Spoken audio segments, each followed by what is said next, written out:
Shalom, sis. Shalom, man. Let's go ahead and get it. Let's get it. Let's go ahead and get it. All right, y'all. We give all manner of praise, esteem to Abba and Shamahim in the name of Yahusha HaMashiach. John chapter 5, verse 39. Search the scriptures, for in them you think you have eternal life, and there they which testify of me. You will not come to me that you might have life. I receive not honor from men, but I know you. That you have Elohim in you. I come in my Abba's name, and you receive me not. If another shall come in his own name, him you will receive. How can you believe which receive honor one from another, and not the honor that comes from Elohim only? Do not think that I will accuse you to Abba. There's one that accused you, even Moses, in whom you trust. Had you believed Moses, you would have believed me, for he wrote it. But if you believe not his writings, how should you believe my words? So hallelujah for Yahusha the word. Let's get this John chapter 1, verse 12. But as many as received him, to them gave he power to become the sons of Elohim, to them that believe on his name. Boy, I will kick you dead in your chin, boy. Go outside. Go outside. You want to do all that? You can power, you can catch that. Which were born not of blood, nor the will of the flesh, nor the will of man, but of Elohim. And the word was made flesh and dwelt among us. And we beheld his esteem. The esteem is the only begotten of Abba, full of mercy and truth. John bare witness of him and cried, saying, this is he of whom I spake. He that come after me is preferred before me, for he was before me. And of his fullness have we all received grace for grace. For the law was given by Moses. Grace and truth came by Yahusha HaMashiach. Come on, sis. Luke chapter 10, verse 1. After these things, the Lord appointed other 70 also. He did what? Shalom, good sir. Shalom, appointed 70 also, and sent them 2 and 2 before his face into every city and place where he himself would come. Therefore said he unto them, your harvest truly great, the laborers few. Pause. That's where it's at, man. Hold on. Oh, we unstable. It's because of Joseph. Let me go ahead and get Joseph in line.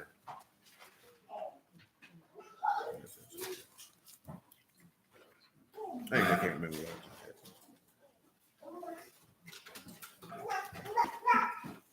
Shalom, Brother Ellis. It'll come to my mind in a minute.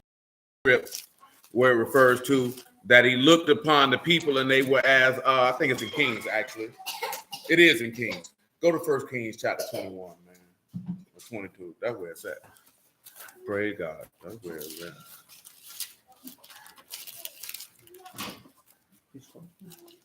This is 1 Kings 22.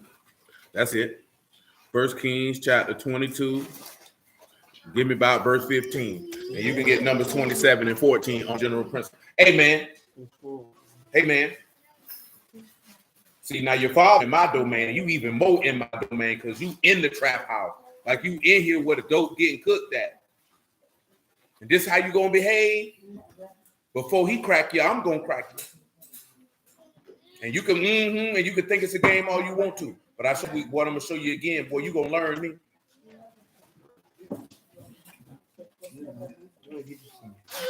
Find me somebody to play with, boy, because I'm tired of playing with you. I'm tired of playing with you.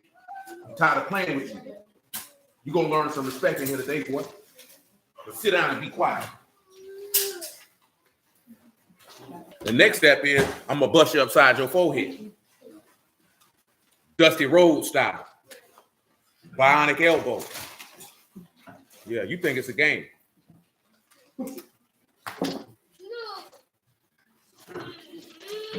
I don't care nothing if you're mad. You mad, get up and fight about it. You tough? Show me you tough then. All right then, shut your mouth and listen to this word, boy. Or I'm going to pop you upside your head every chance I get. Because I'm sick of your stuff. Where you at, man? Yeah, go ahead. It says, so the king. No, he just hard-headed. So he came to the king, and the king said unto him, Micaiah, to him, go and prosper, for Yahuwah shall deliver it into the hand of the king. And the king said unto him, how many times shall I adjure thee that you tell me nothing but which is true in the name of Yahuwah? And he said, I saw all Yasharal scattered. He saw all who? Yasharal scattered. They were what? Scattered. What else? Upon the hills. Upon the where? Upon the hills. And what else? As a sheep that have not a shepherd. They ain't got no what? A sheep that have not a shepherd. They ain't got no what? No shepherd. And Yahuwah said, these have no master. That's good. Come on, Save it. Number 27 and 14. Because he said the harvest is plentiful, but the laborers are few. For you rebelled against my commandment in the desert of Zin, in the strife of the congregation, to sanctify me at the water before their eyes, at the water of Meribah and Kadesh in the wilderness of Sin. And Moses spake unto Yahuwah, saying, What he said? Let Yahuwah the Elohim of the Ruachs of all flesh set a man over the congregation. Said a who? A man over the congregation. For what cause? Which may go out before them, and which may go in before them, and which may lead them out, and which may bring them in. That's right. That the congregation of Yahuwah be not as sheep which have no Birds. That we had a video for before years ago, but it got took down. I think one of the children happened to be running around unclothed, and they ran a camera shot. You know what I'm saying? That's when we were recording with the camcorder or whatever you call it. You know what I'm talking about? So we might visit elements of it this afternoon. But come on back over here to Luke chapter 10. Notice what he said, right? He sent them out. Who can tell me where it's at in the text where you see men getting sent out to preach the word in the like fashion? I need specific locations.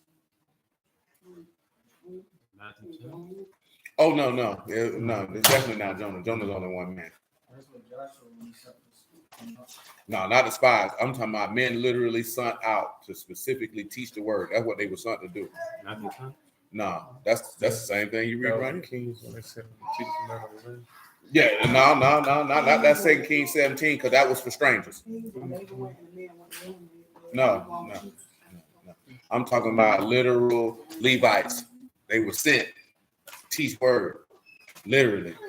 Come on, 1 Kings 17. I think it's verse 1. Let me check, make sure it's verse 1. Oh no, it ain't 1 Kings 17. Might be 17. Josiah's son, if you didn't know. Maybe that'll help it come to your memory. 2 Kings chapter 17, verse 7. For so it was that the children of Yasharal had sinned against Yahuwah their Elohim, set high places in all their cities, from the tower of the watchman to the fenced city. They set them up images and groves in every high hill and under every green tree. And there they burnt incense in all the high places, as the heathen whom Yahuwah carried away before them, and wrought wicked things, provoke Yahuwah to anger. For they served idols, whereof Yahuwah has said unto them, You shall not do this thing. Yet Yahuwah testified against Yasharal and against Yehudah by all the prophets and all the seers, saying, Turn you from your evil ways and keep my commandments, my statutes, according to all the law which I commanded your fathers, and which I sent to you by my servants the prophets. Go ahead. Notwithstanding, they would not hear, but harden their necks like to the neck of their fathers, that did not believe in Yahuwah their Elohim. And they rejected his statutes and his covenant that he made with their fathers, and his testimonies which he testified against them. And they followed vanity and became vain, and went after the heathen that round about them, whom Yahuwah had charged them that they should not do like them. And they left all the commandments of Yahuwah their Elohim, and made the molting images, 2 calves, and made a grove, and worshipped all the hosts of Shamahim, and served Baal. And they caused their sons and their daughters to pass through the fire, and used divination and enchantments, and sold them to do evil in the sight of Yahuwah to provoke him to anger. Therefore Yahuwah was very angry with Yasharal.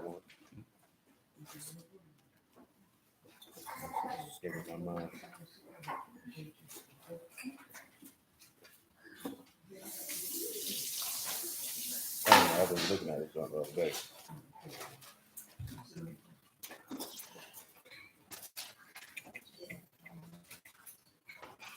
Because this is a passage that we got to use in regards to it's not Ezra and Nehemiah in regard him sending the people out, sending the apostles out. It's escaping my brain. We done looked at it plenty of times, but right now it's escaping. Give me a moment. So I know I said we were looking at Jehoshaphat, but I know it was Josiah. Josiah was the one who sent him.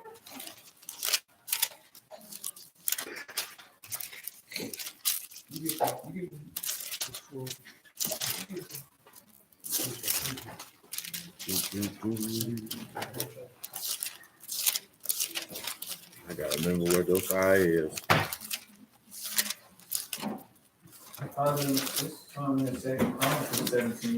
Yeah, that's probably the one. I know it's just chapter 17 because it's Josiah that's son. No, that's where we were just at, and that ain't it. Oh yeah, it is. I think we might have read the wrong thing, or I might have didn't hear it.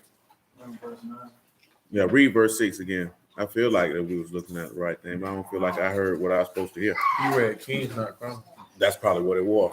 Yeah, 2 Chronicles 17 and 6. Because that's what I was listening for, and I ain't hear what I was supposed to hear. I thought I said Chronicles. I definitely looked at Chronicles.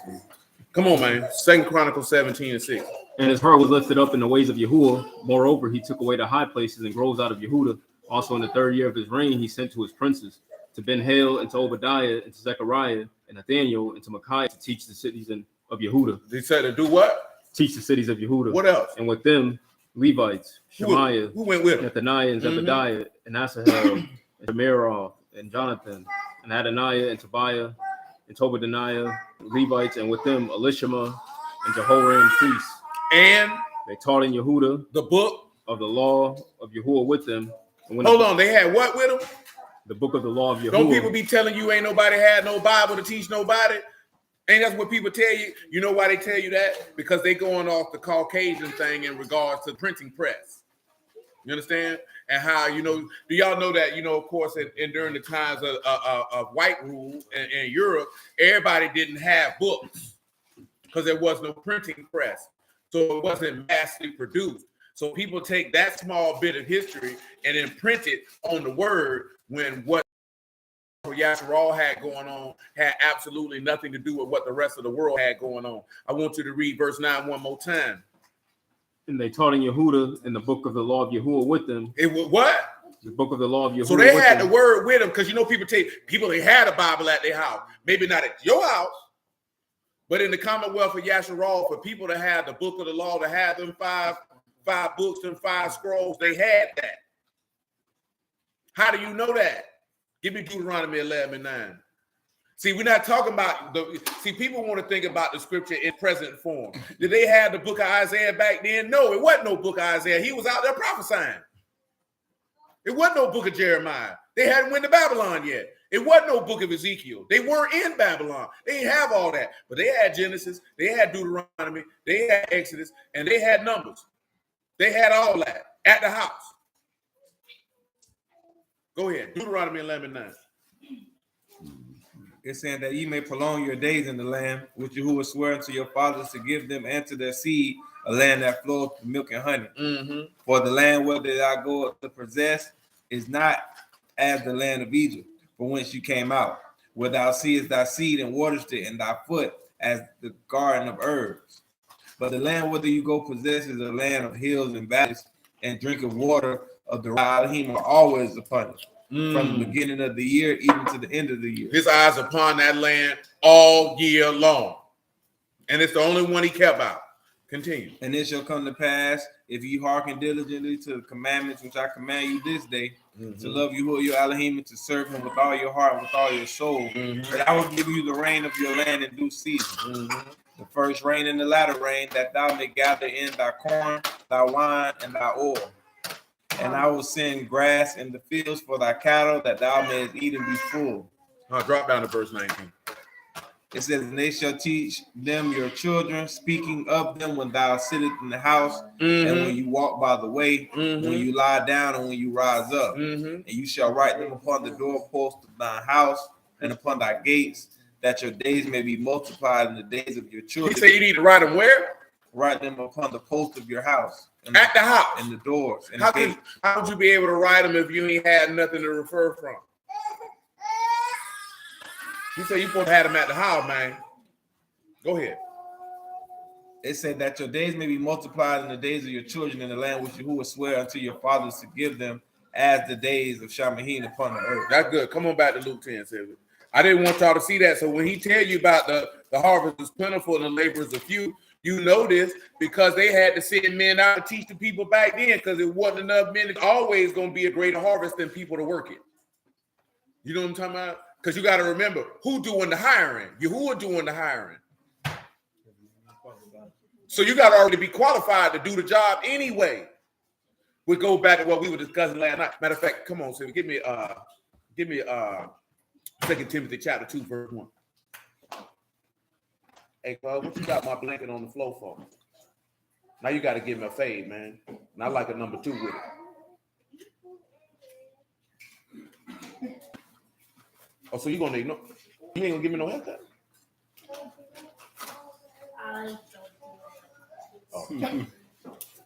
Chapter 2, verse 1. You therefore, my son, be strong in the mercy that is in Yahusha HaMashiach. That's right. And the things that you may have heard of me among many witnesses, the same commit you to faithful men. He said, what you've heard of me, he said, commit that to men who are faithful. Who shall be able to teach others also. That they may be able to do what? Teach others also. See, this is the biggest problem we run into. You think because somebody a rude, they supposed to do something. You got to make sure that's a faithful man first. He got to be faithful to God first. And he can't be faithful to God, he ain't going to be faithful to the people. He ain't going to be faithful to the job. And not even just faithful to the people. He ain't going to be faithful to Yahuwah. You got to be faithful to Yahuwah first. And you can't be faithful to Yahuwah. What good is you to anybody else? Not now a bit. Go ahead. You therefore endure hardness. Do what? Endure hardness. Do what? Endure hardness. Uh-oh. As a good soldier of Yahusha HaMashiach. Tell them what hardness means. Now again, it's talking to a preacher. That's to suffer, to endure evils, hardships. Remember troubles. what we read in Corinthians when he said that they would suffer. You know, he said the apostles were the offscouring of the world. You know what offscouring is? That means you the dredges, the bottom. You know what I'm talking about? A scumbag, if you would. That's how men who preach the word, that's how they viewed. You're going to be viewed as a scumbag in the eyesight of other people. That's what my manager was talking about. He was like, you know why people can't come together? We all in this room know. I tell him the same thing. I tell y'all the same thing I told him, because people hate God and don't believe the word. See, this is the thing, right? And I know where he coming from. And I get it. I've been in the word so long, I just look at it differently. When it comes to coming together, I'm going to focus on people who in the house. People who outside the house, I don't really care what they got going on. You know what I'm saying? Mm-hmm. That don't mean that if the opportunity to preach the gospel to them is presented, that I'm not going to do it. But they already outside the house. Remember what Paul said, those who outside the house already judged. So I can't be worried about trying to get in line people who don't dwell in the household. You seek to keep the people in line who already live in that house. You know what I'm saying? Because if I spend too much time trying to focus on the outside people, see the inside people, shalom, Brother Francis, the inside people who get messed up. Sometimes I think as Bruce, that's what we be looking at. Well, what about the people? We got to wake up. Y'all remember, most of y'all done read all them letters that he was writing to them congregations. You seen what Mashiach was saying to the 7 synagogues in Asia. The people had a lot of stuff going on. Now, if you spending all your time focused on people outside the house, the people inside the house is going to run amok because niggas is nasty. Y'all remember what they had going on in Corinth? Dudes were sleeping with their mama. Ain't that what he said? So you can't look at Timothy. Timothy, that's a letter to Timothy. But Corinthians, Romans, Thessalonica, Hebrews, them letters he write in the congregation. Now, he didn't really go off on the Hebrew congregations. You know what I'm saying? When that letter was written. But what they had going on in Corinth, he like this here, man. Y'all boy coming together, man, to eat and drink. Y'all got houses for that. That's what he said. He said, you could have stayed to the house and did that. That man telling these people, y'all drinking the cup unworthily. What you got going on? This man say, man, y'all over here doing this. Y'all over here doing that. What y'all, come on, man. You seen what the Lord said? He said, man, y'all got this whole around here seducing my children to eat things sacrificed to idols. Man, what y'all got going on? I gave you space to repent. You still let this maggot whole prophesy in here.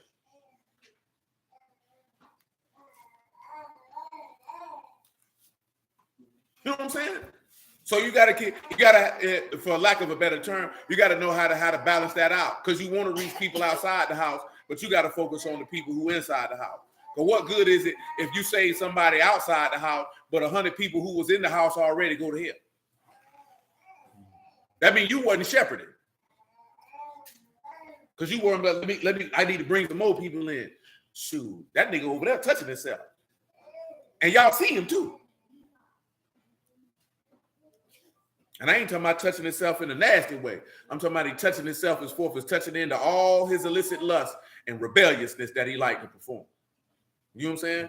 Not the molestation of himself physically. Because that's what some people do. They sit in there, they touch into all they lust. Don't nobody pay attention because you good, you're a brute. But then, like I said, you want other people to be saved too. You're looking at them, man, these niggas out here wilding. But then, of course, y'all done already figured this out, just like I done figured it out. Well, nigga don't want to serve God. Hell, some of you niggas didn't want to.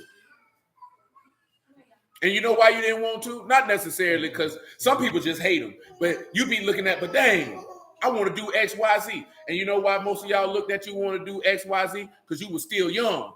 See, when you're young, you go to thinking you finna miss out on all these experiences. Let me do all these experiences, and then I'll come serve you. See, somebody who a little older, it don't really matter to them. I done figured out ain't nothing out here. Or whatever I thought I wanted to do, I done did it, so I don't care. Yeah, I can walk away. But when you're young, it's different. I did with telling them, man, I remember the man used to be preaching in the street with them little jits, and some of them little jits used to hit some of them maggot foot dragging holes they used to hit. And you go to tell them, boy, they can't have. I don't know about that. Or you got to put that weed down. You got to put that liquor down. This person been doing this for so long. You know what I'm talking about? I don't want to stop doing that because I've been accustomed to pleasuring myself in this fashion. You know what I'm talking about? And that's just the reality of it. When you talking about somebody who's 19, 20, 21, 22, and they mind, I haven't experienced life yet. And now I don't get a chance to have these life experiences. Let me do all this stuff, and then I'll come back and serve God later. But God never comes. Do you know that's how people? You know that's how some people be doing. I told you I got a homeboy I went to high school with. He got dead. He did well. He didn't get dead like that. He did himself like that. He got with a chick, but when she got built like an oompa loompa, back to himself, he a damn fool. Because if you ain't want me when you was at your best, I damn sure don't want you now. Don't come to me back no 10 years later talking about, I always liked you. I bet you did, you sluthole you. Now, don't get twisted, baby. They're getting money. But there's no way. That's disrespect. But that's how people do Yahuwah. Let me go over here and have my fun with all these dudes over here and do all this stuff I want to do. And then I'll come back to you 10, 15 years later thinking that you're going to be sitting in here waiting for me because you got this undying love for me. That's disrespect to yourself. Now, see, none of y'all ain't got that problem. Y'all married. But if you got cousins, little brothers, nephews, whatever the case may be, man, you make sure you let them know, boy, if that woman didn't want you at her best, don't come back around later, 10, 15 years later and get with that woman, man. Respect yourself more than that. Because I guarantee you, who is not going to do it? If you didn't want to serve him when he came and hollered at you when you were 21, you can't double back around 10 years later when you're 31 talking about, Lord, I'm ready for you now. Because he's not going to be there. And you know how we know this? Get him for him. Proverbs 1:19. I didn't want y'all to see this so you're worthy to know that man don't kick his game like that. And if you was offended, oh well. That man ain't no fool. He ain't no sucker. He ain't no simp. That's lack of self-respect for somebody to let somebody do you like that. If you was a woman and a dude didn't want you when he was at his best and now he around here looking like George Jefferson, working at the drive-thru, you ain't finna mess with him. You ain't even finna look his way. But you want a nigga to come get you, now you around here look like the Michelin Man. You around here wobbling. You ever seen Family Guy? Y'all know Family Guy, don't you? You know what used to do when somebody fat would come in the frame. Dwight know. Kevin Samuels played it on his show all the time. That's where he got it from. He didn't pull it off effectively as Peter Griffin did. I hear, yeah, no, baby. That means I'm only fooling with you because the last train leaving is already left, and now I'm gonna try to double back because I knew you always liked me. That's how you doing Yahuwah. That man ain't going for that, male or female. I'm just using that because that's the more common theme. Because ain't no woman getting with no dude who didn't want her, and he is not at the peak of his powers 10, 15 years later. If he better 10, 15 years later, and he wanted that, she cool with that. But he can't come around here, boy, and he got hot dog packs on his back. He sit on the couch and he could balance a beer on his stomach and drink from it. You know what I'm talking about? He ain't got no stamina and he don't make a lot of money. She's not doing that. I told you women are way different than y'all. They not. It's a lot of stuff that men gonna do that women ain't. They're not doing. I've been told this here. Ain't no woman saying I'm dying for wee-wee. She ain't dying. She ain't taking no bullet for no wee-wee. Jumping from the bullets for vagina. So you don't see too often women killing somebody because somebody slept with their man. Only a few ones that are real crazy. But in general, she ain't finna go murder nobody for sleeping with her man. Dudes kill about their chick, man. And again, the biggest one of them all. You've never heard in the history of womanhood a woman talking about, I'm finna go trick for some penis. Like she finna go actually go pay a prostitute. It's only rich old women that don't nobody want got that go get the what they call them, man? Gigolos. Yeah, that's it. Average woman ain't going to trick. She ain't doing that. Boy, niggas trick with bases. I guarantee you right now, ain't a woman walking around here finna trick with no crackhead. Look at it, boy. You around here quick. Get that laugh like, boy, you was experienced. Really? I'll be that.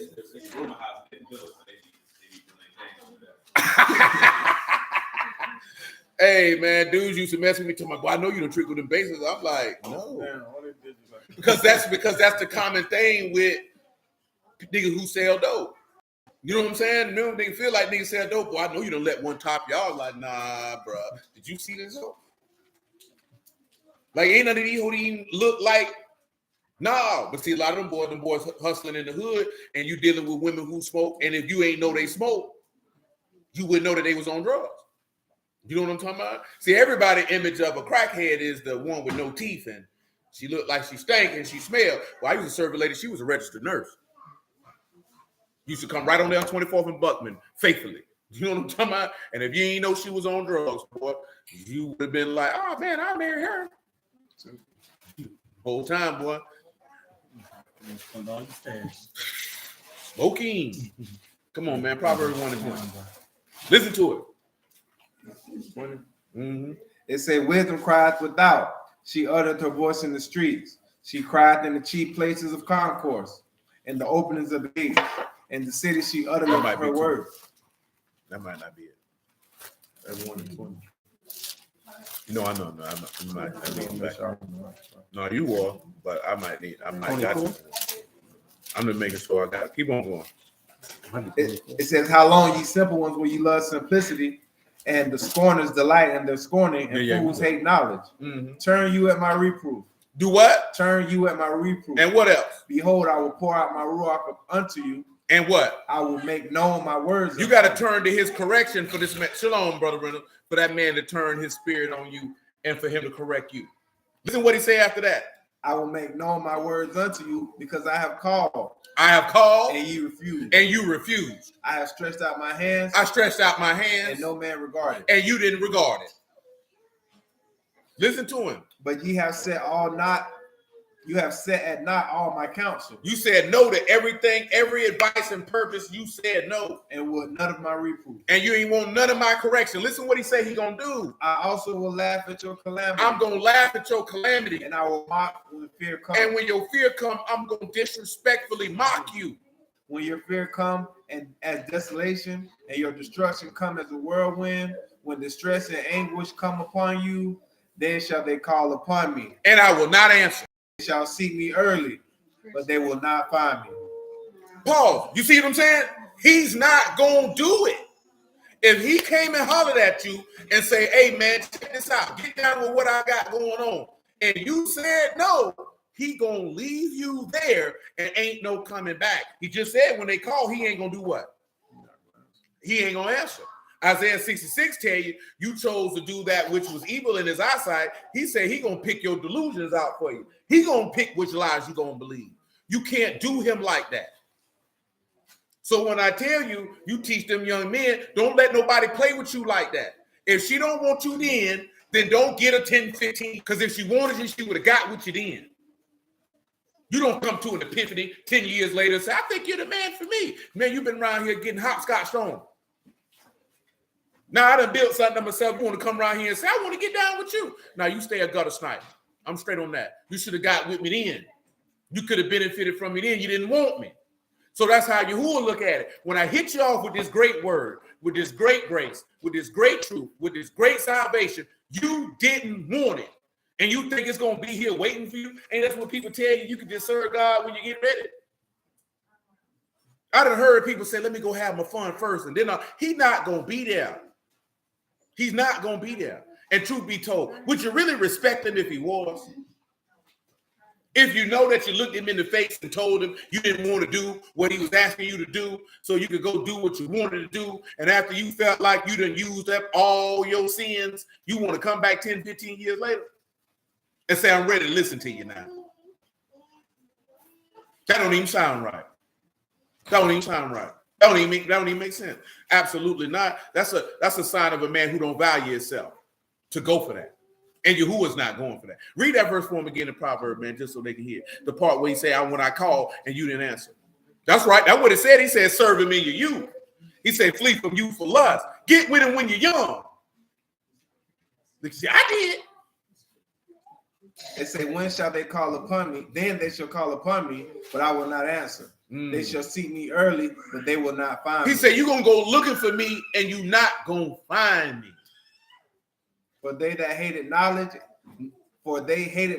and did not choose to fear Elohim. So you hate knowledge and you say, I don't want to respect God. So now you think that no. Because if you hated it then, guess what? You hate it now. See, if you didn't like me then, you don't like me now. Because what's changed? Nothing. Nothing has changed. The only thing that has changed is whatever it was you were participating in is no longer beneficial to you in the aspect that you believe. Let me go with the safe choice. Shalom, Brother Saul. That's what that means.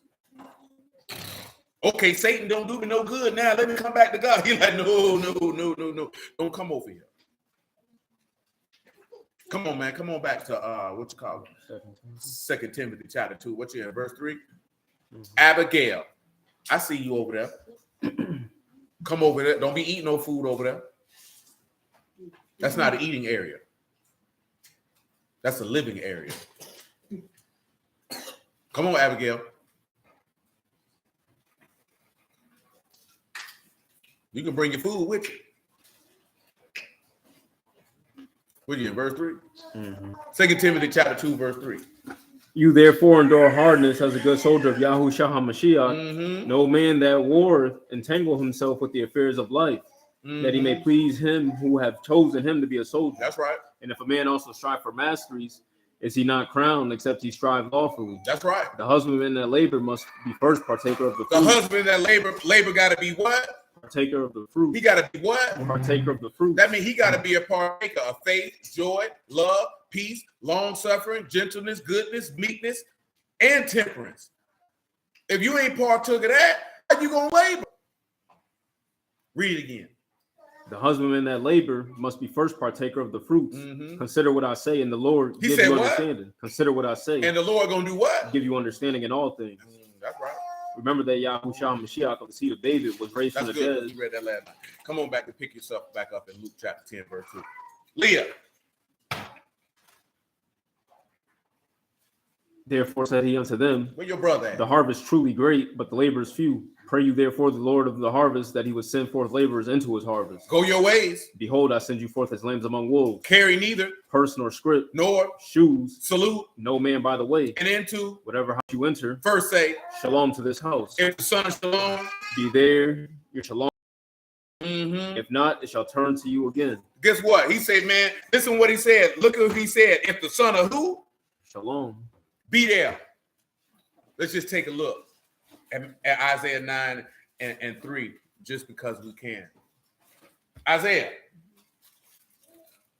I know you're in here, boy. Yeah, come here, boy. He said, I don't like you. Yeah, come see me right now. You hiding candy? Oh, you over there eating on nuts again, huh? Chocolate nuts. These are cookie crumbs. So you like a little crumble on your nuts.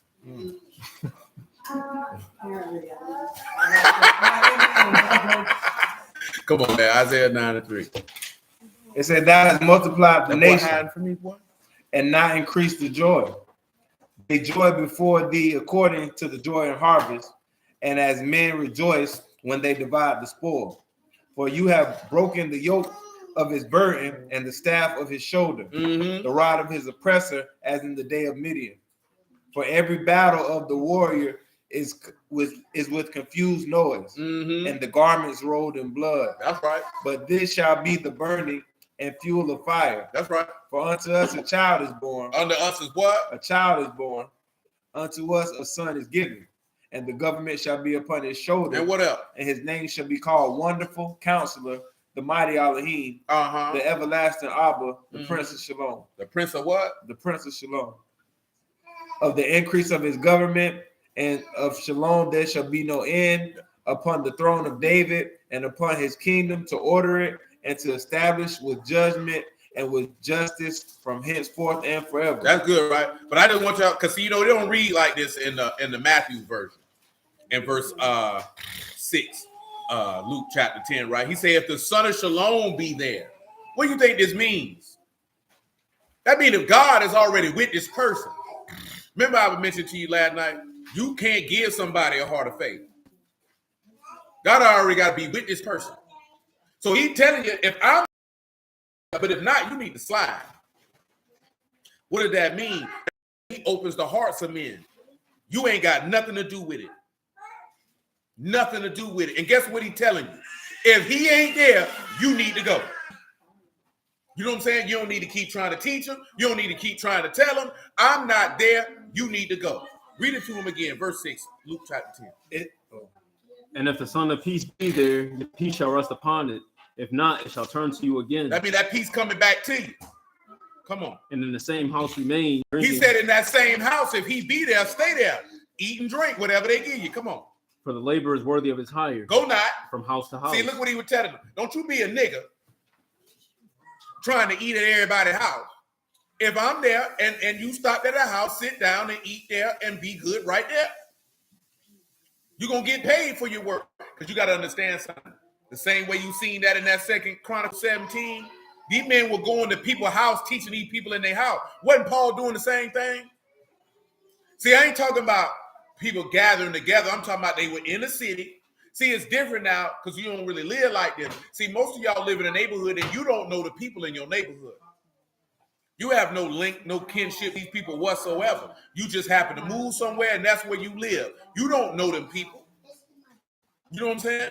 Now, it didn't used to be like this in this country. You know what I'm talking about all the time? You know that most of the places where people know everybody is in the hood because most of the niggas ain't never left.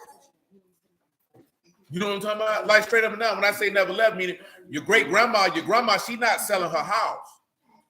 You know what I'm saying? So when she passed, your uncles or whoever the case may be, you got multiple generations of families in the same neighborhood, so they know everybody around there because those families have stayed there. You know what I'm talking about? So you out in the city, you going from this person's house teaching them the word, this person's house teaching them the word, this person's house teaching them the word. That's what they were doing. You know what I'm talking about? I'm talking about the apostles in this situation. Not all the time, because guess what? They still went to the temple during this time. They still went to synagogues during this time. But these men had a specific mission. Because you'll have people tell you, you ain't got to do this. You are woefully uninformed. The apostles did this. Everybody don't have that job. It's not a pastor's job to go house to house. That's not what his job entails. You understand? That's not what a priest at that time. That's not what they job. A prophet didn't go from house to house prophesying. Continue, good sir. And to whatsoever city you enter, and they receive you, eat such things as are set before you, and heal the sick that are therein, and saying to them, the kingdom of Elohim is come near unto you. That's right. But into whatsoever city you enter, and they receive you not, go your way out into the streets of the same, and say, even the dust, the very dust of your city, which cleave unto us, we do wipe off against you. Notwithstanding, be you sure of this. The Malkuth Elohim done came around here. But I say unto you, what he say? That it should be more tolerable in that day for Sodom than for that city. Do you understand that he was telling them that whoever reject you, that Sodom and Gomorrah got off better than what's going to happen to them? Because you actually got to get direct experience from God and you rejected it. So you a different type of wicked. Come on. Woe unto you, Chorazin. Woe unto you, Bethesda. For if the mighty works have been done in Tyre and Sidon, which have been done in you, they had a great while ago repented, sitting in sackcloth and ashes. That's kind of like what you seen with Jonah, because Jonah ain't want to go around there. But when them Assyrians heard what he had to say, them people repented immediately. But when you go to Yasharal with it, they don't do nothing. They do exactly what you've seen in Proverbs chapter 1. I don't want to do that. We were talking about that earlier, right? But y'all know the verse because we done talked about it, right? Niggas get killed in the street by the police. According to the word, why them niggas die?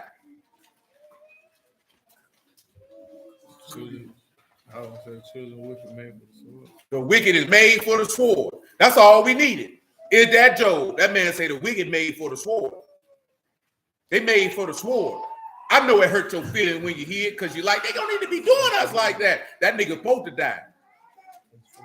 You ain't never heard no righteous man dying in no fashion like this. Not once. You know why? Because you ain't known too many. And 2, they wouldn't be on the news anyway. And 3, they wouldn't even be in a position like that to get done how niggas be getting done. Niggas was out here upset by George Floyd. That nigga was a junkie and a thief. All you cared was he was black. I ain't give a damn. I ain't shed no tears. Ain't no rage pumped through my body. I ain't feel nothing. When the nigga got shot 7 times in Wisconsin around the same time, niggas went crazy. This nigga was a rapist. And of course, you know, they stopped talking to him when they verified that this nigga was a rapist. You know what I'm talking about? Like straight up now, the list go on and on. The dude in New York, they came with the I can't breathe. That nigga was out there selling cigarettes. Some people like he should have died. I don't know what sins he was out here committing. To be dead honest with you, I don't know what a nigga done did for like this here for Yahuwah to come see. Cause I know one thing he wasn't no saint. Cause what I just can't see Yahuwah letting the saint get choked out by selling cigarettes. Cause the saint wouldn't be outside selling cigarettes. See, I know it's the hard. You know what the harshness is because it makes a delineation between a sinner and a saint. And you know what? People want a sinner to get the same protection the saint get, and Yahuwah never promised you that. Yahuwah ain't ever told you that. Where have you ever read anywhere that Yahuwah intimated that a sinner would get the same protection that a saint get? Give me 2 Chronicles chapter 16 and verse 9. I'll show you what the Lord say about it.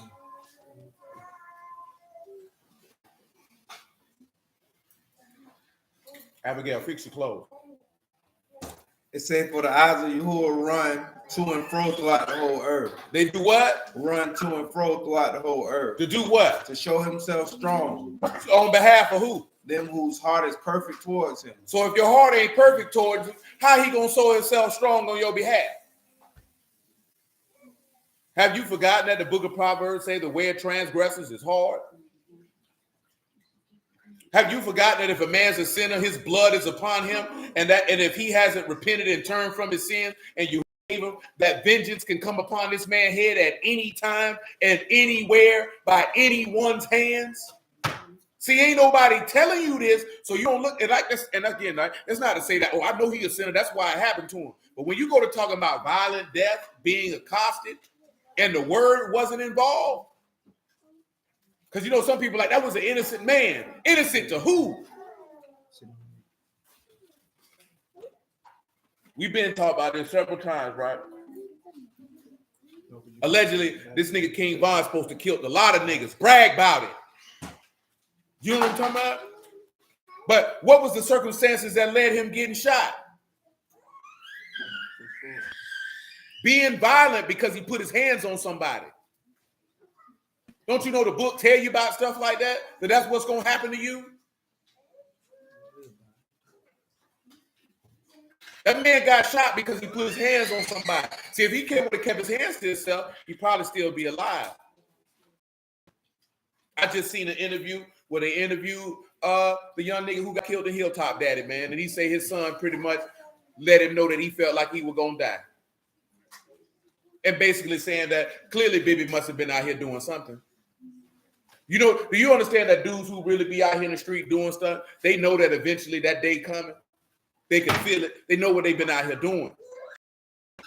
We want to act like Yahuwah don't care about none of that. And you want to believe that he's still going to let people like that through his gates. He's not.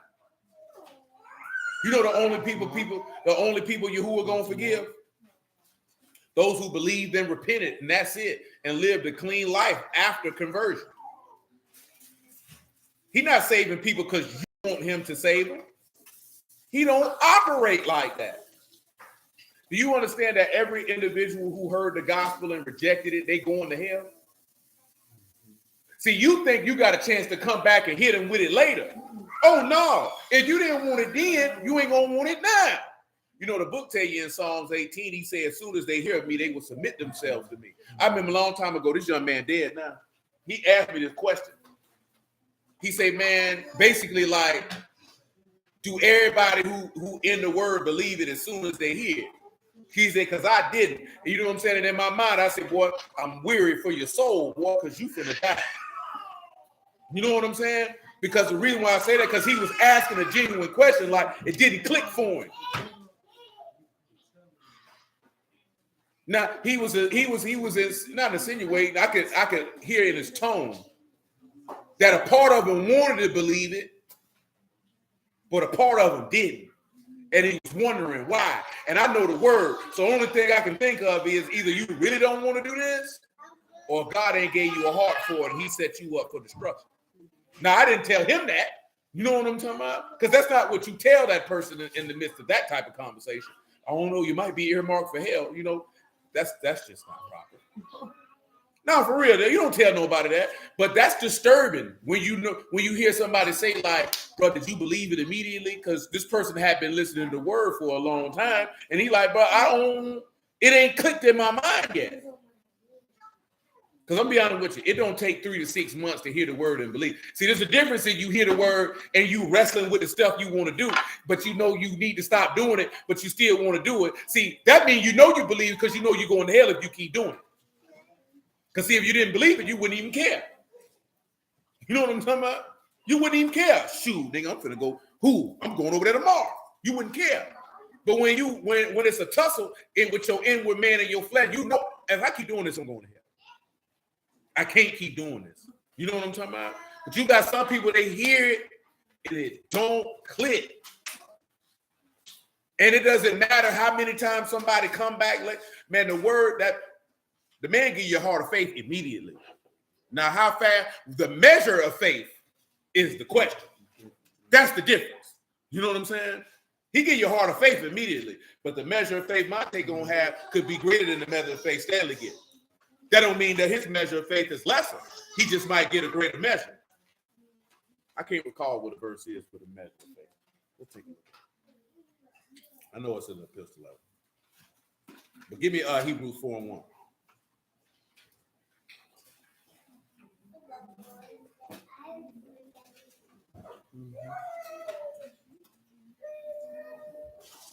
Yeah, Hebrews 4:1. Come on with it. What may I do for you? It says, let us therefore fear, lest the promise being left us of entering to his rest, any of you should seem to come short of it.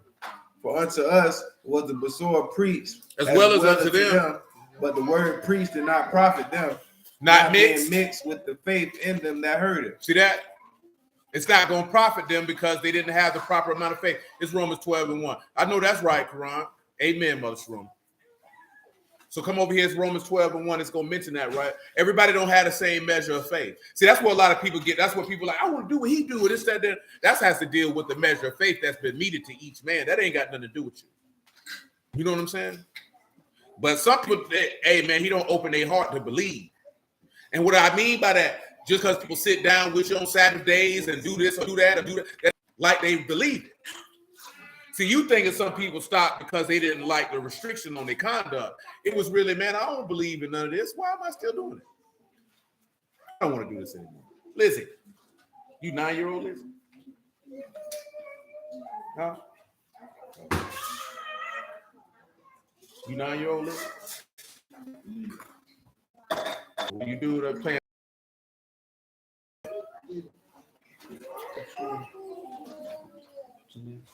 Come on, man. Romans 12:1.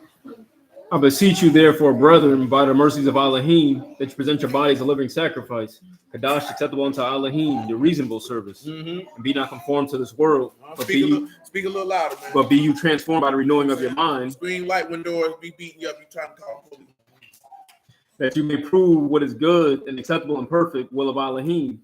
I ain't scared of you. For I say through the mercy given unto me, to every man that is among you, not to think more highly than he ought to think, but to think soberly, according as Elohim have dealt to every man the measure of faith. The measure of what? Of faith. Go ahead. For as we have many members in one body, and all members have not the same office. Everybody don't have the same job. So we, many, are one body of Mashiach, and every one members one of another, having then gifts differing according to the mercy that is given to us, whether prophecy, according to the proportion of faith. According to the what? Proportion of faith. So everybody get a different measure of faith because you feel like, see, that's what we get because you go comparing. You go to end it up like what the apostles was when he was like, which one of us is the greatest? Can't get caught up on that. Everybody proportion of faith is necessary for the edification of the body and the esteem of Elohim and Shamahim. Don't be worried about that person's measure of faith. That ain't got nothing to do with you. That person has to do a certain task. He needs that measure of faith that they doing.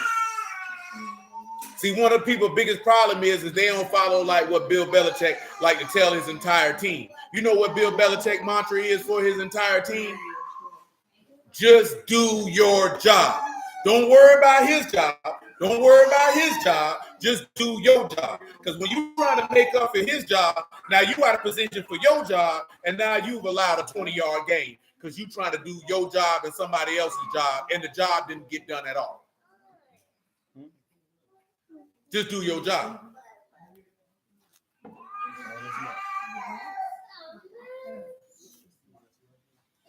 Where we at, man? We good in Hebrew 4 and Romans 12. Come on back to Luke 10:7. Where you at? You in verse 14. Dun, dun, dun. But it shall be more tolerable for Tyre and Sidon at the judgment than for you. And you, Capernaum, which are exalted to Shamahim, shall be thrust down to hell.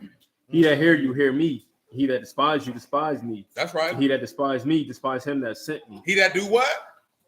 That despise me, despise him that sent me. That's tough. And the 70 returned again with joy, saying, Pause. Where you going to validate that at? If you say Isaiah 14, you're in the wrong place. Where you going to validate that at? It's in the book of Job. Job chapter 2, to be specific. Shoot, even Job 1 if you want. We keep going. We ain't spending no time talking about that ugly bastard. Come on, Sid. Behold, I give unto you power to tread on serpents and scorpions, and over all the power of the enemy, and nothing shall by any means hurt you. That's right. Notwithstanding in this, rejoice not that the Ruachs are subject unto you, but rather rejoice what? Because your names are written in Shamahim. So this is the thing, right? A lot of people look at, because he knew this here, right? He know the thought of a natural man, that they would get happy because the unclean spirits are subject to him. The reason why I'm talking about this here, because when we mentioned to Job, when you seen Satan fall from heaven, Job was subject to whom? I mean, Satan was subject to whom? He couldn't go do what he wanted to do. He had to ask permission. You know what I'm talking about? He just couldn't go freely and do what he wanted. Matter of fact, he said, you can do all this here, but don't what? He said, don't kill him. He said, you can do X, Y, Z, but you can't kill him. So it's showing you the framework that when the apostles will come later, when Yahusha will come later, how the unclean spirits are subject to them because they're subject to the Ruach Elohim. They can't overcome the power of God. That's insane.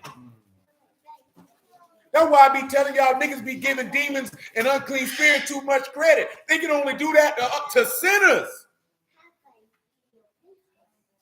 To sinners. I've been telling you that for years. An unclean spirit can't torment somebody who got the Ruach. How is that possible? How the spirit of the devil gonna whoop the spirit of God? Sinner. If you don't know God, if you're not attached to God, then you can be exposed to being tormented by an unclean spirit at any time. You know what I'm talking about? Because guess what? Who has said jumped in Judas? And you know why? Because he was a thief and a robber. Ain't that what it said? Because he sat down and he conspired with men because he wanted so discord among brethren and sold his brother out for $250. Because when witches increased, he set his heart on it. See, we could go on for days without even going to Psalms 109 about what this man had going on to make him susceptible to being taken over by the adversary. And then, of course, you got the key point, what's in Matthew. He said, get behind me who? He said, because you desire the thing that be a man and not the thing that be a God. So when you desire the things of man, when you desire the things of the world, when you desire the things of the flesh, you make yourself susceptible to being overcome and overthrown by Satan. What did Yahusha tell you? Satan couldn't come in your house unless you what? Let him in. And then he do what? Bind the strong man. Now he done bound your spirit. Now he done bound the inward man. The inward man can't get strong from the word of God because you done let him in. Get it for him. What it is? In Matthew 10.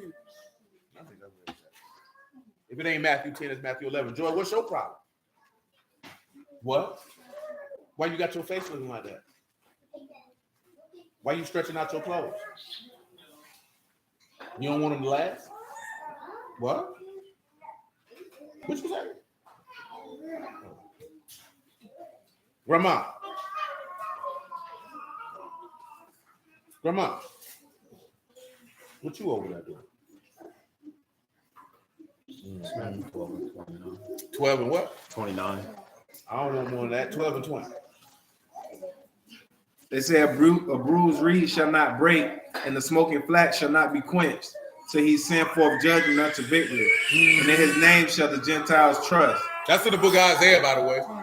Then was brought unto him one of the possessed of a devil, blind and dumb. He said this one here who was possessed by a devil, he couldn't see or talk. Go ahead. It says, and all the people were amazed and said, is not this the son stop of David? playing and pay attention. But when the Pharisees heard it, they said, this fellow does not cast out devils, but by Beelzebub, the prince of devils. Man, you know, I just seen a lady name her dog Beelzebub. I said, well, her dog name was Beelzebub. Yeah, the Lord of the Flies. Go ahead. It says, and Yahusha knew their thoughts and said unto them, every kingdom divided against itself is brought unto desolation. Every kingdom what? Divided against itself. That's how you know if you got the spirit of God in you, there's nowhere in the world Satan can come in. You be divided against yourself. Remember what we read last night? He said you can deny him, but he can't what? Deny himself. Come on. Every city or house divided against itself shall not stand. And Satan, and if Satan cast out Satan, he is divided against himself. How then shall his kingdom stand? How? And if by Beelzebub cast out devils, by whom do the children cast them out? Therefore they shall be your judges. They your judges. But if I cast out devils by the Ruach of Elohim, then the kingdom of Elohim is come unto you. Or else how can one enter into a strong man's house, spoil his goods? Spoil his who? Spoil his goods. Except he first bind the strong man, and then he will spoil his house. What y'all think this means when he say goods? Because what did John 10 tell you he do? He steal, he kill, and he destroy. So how is he spoiling your goods? Read spoil for him by definition. What does it mean to spoil? What read goods? What is his goods that he's spoiling? Spoil in the Greek means It says to plunder, to steal, to seize. Let me steal. So we know that's Satan for sure. Come on. That's right. That's a good catch right there. Derek mentioned, and of course, and I didn't want to go there, but that's a good catch. Hezekiah was one who showed the Babylonians everything in Yahuwah's house. And they came in and bound him up and spoiled all his goods. You know what I'm talking about? Because the man can't come in unless you let him in. Then once he come in, he taking everything. Go ahead. What's the goods? It's a goods, it's a vessel, domestic gear, vessels, and it's a metaphorically a man of quality or a chosen instrument. Listen, I'm glad it said that. It said they take a man's vessels. So now we need to go to 2 Timothy, Civic, chapter 2, verse 19. So that means when he say spoil your vessels, that means he taking your body. So when he's talking about spoiling your vessel, guess what that means? He's spoiling, because what's in your vessel? What's what that Mark 7 say? What's inside the man that defileth? So guess what he taking? He taking your love, he taking your joy, he taking your peace, he taking your long suffering, he taking your gentleness, he taking your goodness, he taking your meekness, he taking everything of value to you. Because remember, he said, learn of me. He said, I got great revenue, choice silver. You understand? He told you that, he made himself poor that you might become rich. So that which is in that man's vessel, or what he said, a man of choice, what? Man's choice instrument. His choice instrument, your heart. That's what he taking. Right. Come on. 2 Timothy chapter 2, verse 19. Leah. Nevertheless, the foundation of Elohim stands sure, having this seal. The foundation of what? Elohim stands sure. What is? Having this seal. The Lord know them that are his, and let everyone that name the name of Mashiach depart from iniquity.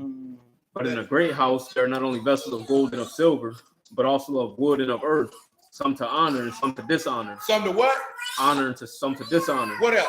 If a man therefore purge himself from these, he shall be a vessel unto honor. Meat for the who? Master's use. Prepared unto every good work. Prepared unto every what? Good work. If that man come in and spoil your goods, you ain't prepared to no good works. You ain't prepared to nothing but to go to hell. You ain't got no work. Now, you might have work. It's just not be works that are acceptable before God.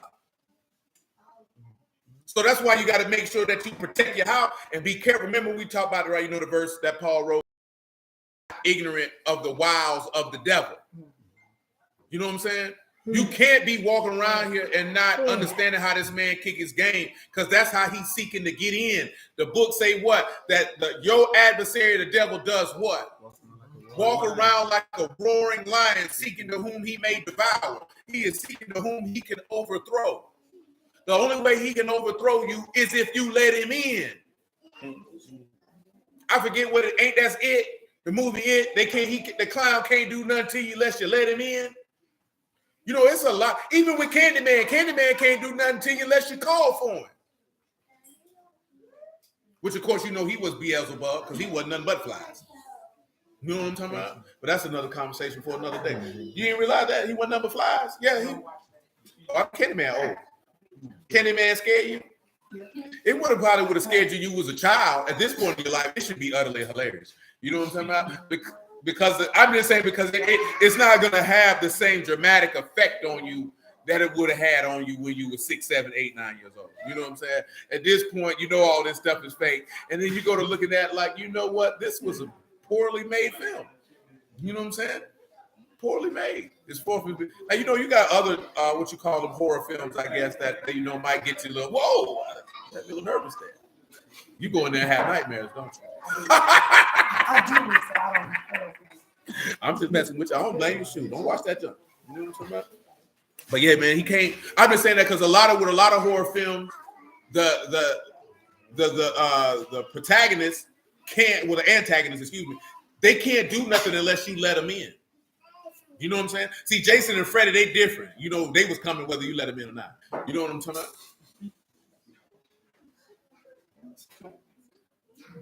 I didn't realize that because I ain't watched a vampire film in so long. But the air just said that vampires can't do nothing unless you let them in. And vampires are definitely symbolic of Satan. Now, of course, I told you before that Count Dracula was based off of a real person. Vlad the Impaler is his name, if you don't remember. It's based off a real person. But look what a vampire is. He's what? He's undead. He can't die. How you undead? Yeah, he killed people. He was a ruler in somewhere in Europe. The country escapes me at this time. I think in Transylvania, literally. You know what I'm saying? Yeah, he was a stone cold killer.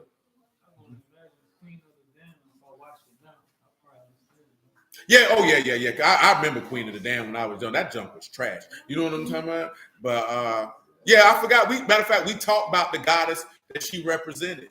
She represented an Egyptian deity. You know what I'm talking about? So Akasha, I believe, is her name, or something along them lines. That's the Egyptian deity that can you believe that niggas want to go see a movie that was literally called The Queen of the Damned? Now, of course, this is like 2001, so most of y'all wasn't thinking about that damn. You know what I'm talking about? But I was 21 years old, and you only wanted to see it because it was Aaliyah. The whole time, this is horrible. Okay, then. Transatlantic slave descendants do not fit Deuteronomy 28 at all. Okay, I don't understand what the point was of you sharing that. But if that made you feel better about your day, then by all means. Because he said Black Hebrew Israelites fall short. I don't give a damn about any of that. We're not even talking about that. So there's that. So what's that? I don't know. It could be somebody who could be a Christian apologist along them lines, and they'd be like, "Oh, this looks like an Israelite channel.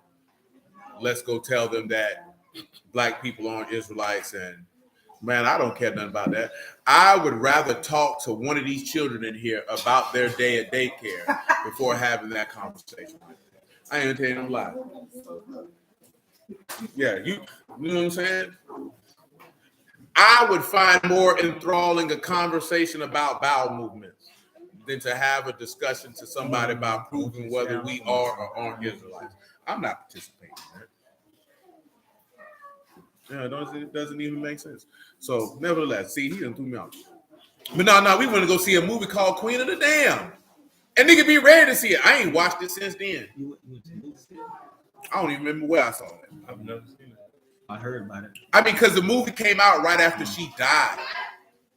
You know what I'm saying? So, like, I forgot. I done seen it, though. You know what I'm saying? And if he wouldn't have mentioned it, I wouldn't even remember it. So that tells you how remarkable that film was.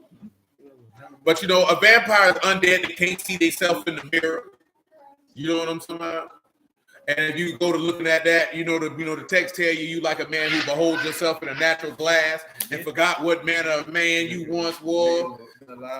I can't even see my sins. I don't remember my sins. I've been sinning for so long. But see, the thing is how they play it. They're eternal, and then look what they live off of. You don't even be realizing the characters is a mocking tool of Mashiach. The same thing with zombies. It's a mocking of the resurrection of the dead.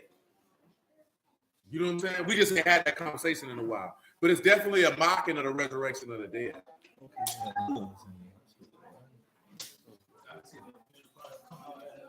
Yeah, they only come out at night. They can't come out in the light. If they come out in the light, they die. Because Elohim is light and no part darkness. We do everything in the light, not in the dark. Stab in the heart, they did. You stab him in the heart, they all this here, man. I ain't peeped that, so I don't watch Blade. I ain't never watched Blade. Brother Reynolds said this is a crazy move. There's a crazy movie based on what we talking about called Midnight Mass. See, then you got Black Mass, and that's something to deal with where the Catholics mock Mashiach. Hell, the word mass is a mocking of Mashiach. That's why they called it Christmas originally. Because some of y'all know this here. Christmas was banned in America for a long time. Christmas. It was banned for a long time. It was illegal. Yeah, it was illegal. I'm talking about from the 1800s. Man, Christmas didn't become legal, if my memory serves me correctly, until like the early or late 1920s over here. Oh yeah, these people already be knowing what time it is. Man, you gotta understand something, man. It's the same token with Valentine's Day. There's a lot of stuff over here that people was not with it. And people knew you had to cut a dog's neck and drop blood on people and have a mass orgy. You walking in here and it's boy on boy action. You like, what's going on here? And you got ticked about, he don't give me no Valentine's Day. He ain't my man no more. Well, baby, if he was going to keep Valentine's Day, he would get a dog and sprinkle the blood on you and then bring 2-3 dudes in here and have fun with each other. If you're going to really keep, that ain't what it means. It means love. Sit your stoop behind him. Oh, Derek said that movie was on Netflix. I'll never find out.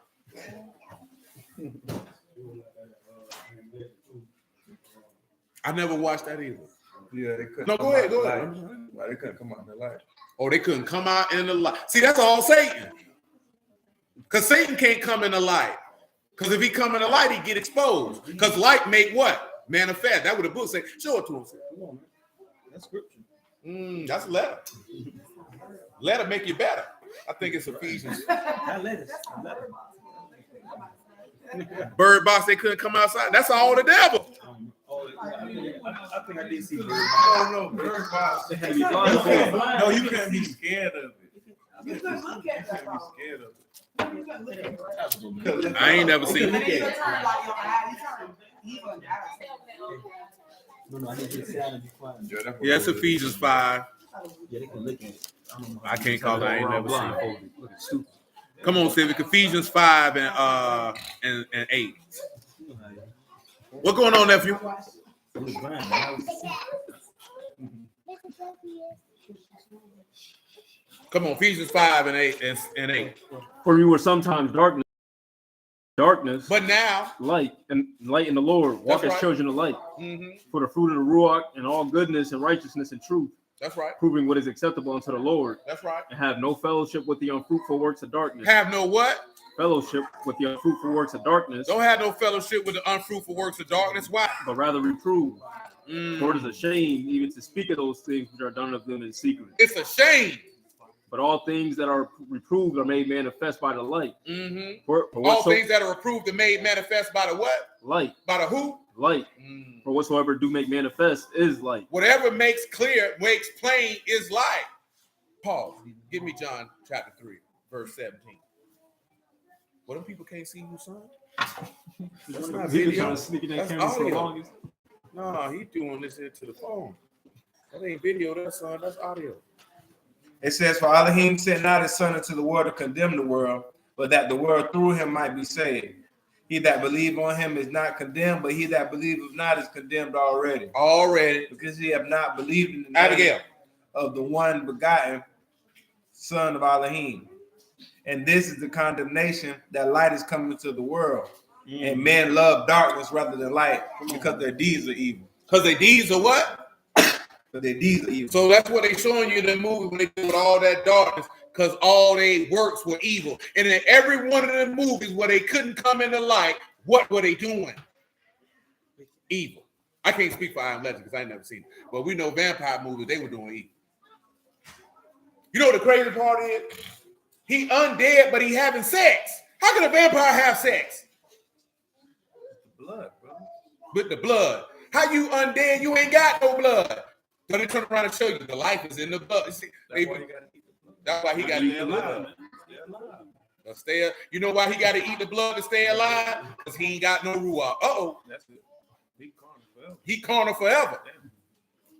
They know what it is. There ain't no way to live. And then guess what happens when you stab him in the heart or he hits sunlight? What he turned into? Dust. So guess what that means? That wasn't nothing but a man. That wasn't nothing but a man. So what that go to show you? When the beast show up, you ain't got nothing to fear, because that ain't nothing but a man. That ain't nothing but a man. He ain't nobody. You just got to know what you're looking at. You know what I'm talking about? Some people do, some people don't. You know, for some people, it's strictly entertainment. It ain't no deeper than that. Because I never put too much stock in a movie at all. Like now I will say this here. Some people have been overly influenced by music. I was never one of them people. I ain't never hear a song and be like, yeah, boy, I want to sell drugs now, boy. I know some people did. Boy, I had a homeboy. He heard JT Money, and you couldn't tell him he wasn't a pimp.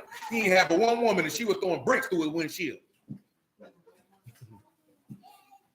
know what I'm saying? My nigga a judge now, though. He do be standing on that whole now, though. I'm dead serious. He's a literal judicial circuit court judge. Big payback. You know what I'm talking about? Yeah, that real talk, boy. That boy was an ex-Marine. That boy was a literal judge. That nigga give you time, boy. But when we was young, now it was funny because he was on Wu-Tang hard, and then when Pimpin' on Wax came out, you couldn't tell him he wasn't a pimp. You know what I'm saying? You couldn't tell him he wasn't a pimp.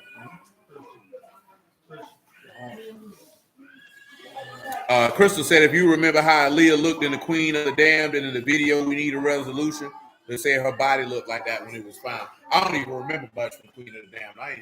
Or that I didn't watch a lot of it. I didn't really listen to Aaliyah like that. So her first album, maybe, but you know, it wasn't a lot of instances where I was like, yeah, man, throw on that Aaliyah. Oh, she got a couple now. The boy, 1 in a million, that bass drop made many a cafeteria table thump. I ain't gonna tell you no lie, but them boys were definitely mimicking that in the lunchroom plenty of day. Because Timbaland made a tremendous piece of production when he made that. You know what I'm saying? Yeah. That was before grinding now. She was dancing with snakes, looking dark and mysterious. Oh yeah, that was before Grinding. That 1 in a Million. Oh, that beat 5. I mean, that first album she did, that joint was the second one. But the first one, she was getting piped down by R. Kelly at the time. So, but the age wasn't nothing but a number. It was a good record. You know what I'm talking about? But I mean, we were young, man. You in your early teens, late teens, early 20s. You ain't thinking about throwing on Aaliyah for your own personal enjoyment. Or be like, I'm gonna sit here and watch these Aaliyah music videos when they come on. You're probably gonna leave the room and go figure out something else to do. Unless you were just one of the people who you was young and you lusted a lot and you just, ooh, Aaliyah. Because some of them boys did that. They was young now. You gotta remember, right? Y'all looking at a different age. When Aaliyah was big, I was young. When she died, I was 20, 21 years old. You know what I'm saying? So you would have to remember most of my peers, you know what I'm saying? When her first album dropped, she was 15. So I ain't looking at it like, ooh, some dudes be looking at that like, you ain't never had a celebrity crush. Hell no. What I look like lusting after a woman I ain't never gonna meet. I ain't find her attractive like I wanted to be with her. I just enjoy the music. From child. Yeah, she was over you.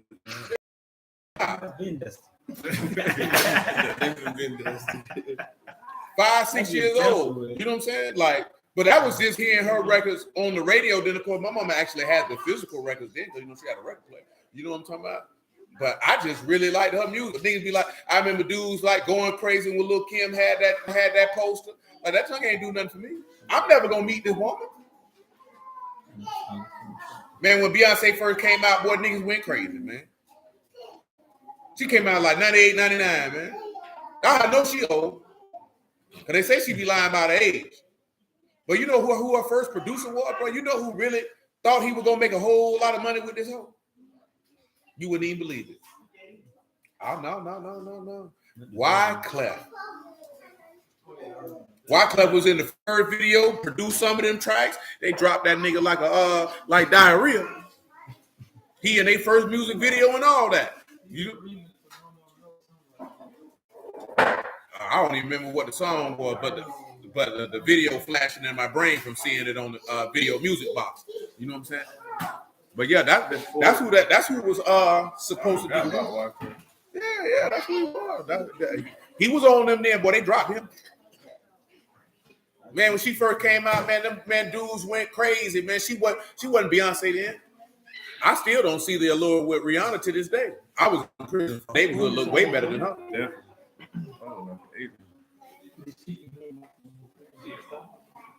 Man, I think sometimes, dudes be doing the same stuff that women do. You only giving these people points because they're on television and because they have a name of renown. Because if Beyonce wasn't Beyonce, would niggas really go crazy for her? They'd be like, man, that's the pretty light skinned chick from around the way. That's probably about it.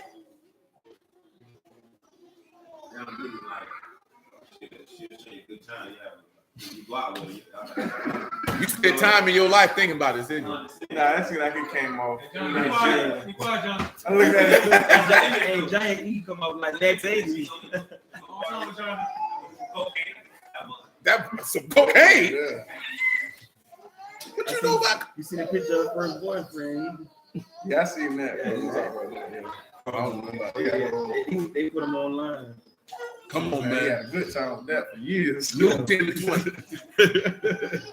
I mean, that's no disrespect to her, but I'm like, she ain't the type of woman you look at it and like, ooh, like she's not no bad looking chick, but she ain't necessarily all like that for a nigga to be how these boys be lusting. Now, I'm definitely not trying to say that she's an unattractive lady. You know what I'm saying? She got a big old forehead, but it's a lot of chicks got big forehead. So that ain't no issue. It's just like, I don't see how the luster meter get turned up so high. So I'm only thinking it's because she's famous. Because I see dudes saying that Mary J. Blige still look good. This woman 52 years old. Don't nobody want her? Don't nobody want her? The best she could do was a cokehead.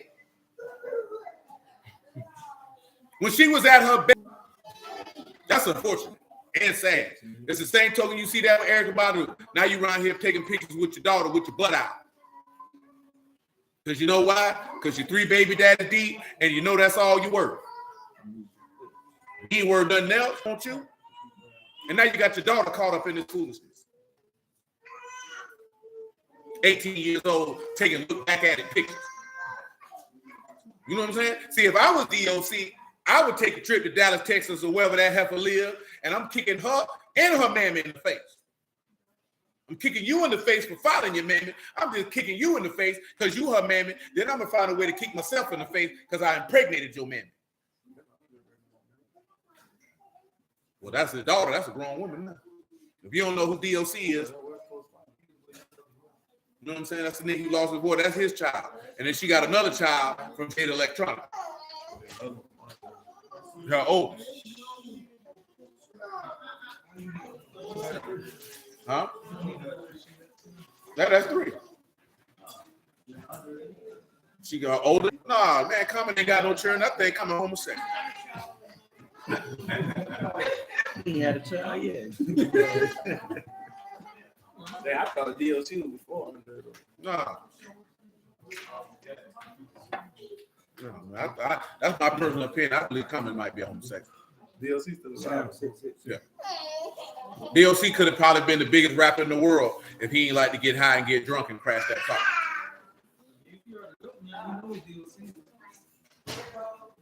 Shoot, if you don't heard Funky Enough, you was around here listening to Shine, all that there. Yeah, that was the DOC record. Yeah, that was his record. Come on, Civic. Luke 10:20. Notwithstanding, in this rejoice not that the Ruachs are subject unto you, but rather rejoice because your names are written in Shamahim. And that hour Yahusha rejoiced in Ruach and said, I thank you, O Abba, Lord of Shamahim and earth, that you have hid these things from the wise and prudent and have revealed them unto babes. Even so, Father, for it seemed good in your sight. All things are delivered to me of my Abba, and no man know who the Son is, but who Abba revealing. And he turned him unto disciples and said privately, Baruch, the eyes which see the things that you see. For I tell you that many prophets and kings have desired to see those things which you see and have not seen, and to hear those things which you hear and have not heard. See, this is another example of the grace and truth, because it's mercy that the fact that they get to hear things that people didn't get to hear before. We don't spend a lot of time. Derek just said he thanked Common gay too, because he said he met him and John Legend, and them boys seemed a little suspect, because he was in college in Chicago. John Legend definitely. Oh yeah, I mean, we're gonna leave John Legend where he at. Not ordinary people, bro. You know what I'm saying? He definitely know which way to go. He definitely don't know which way to go. We're gonna leave John Legend where he at.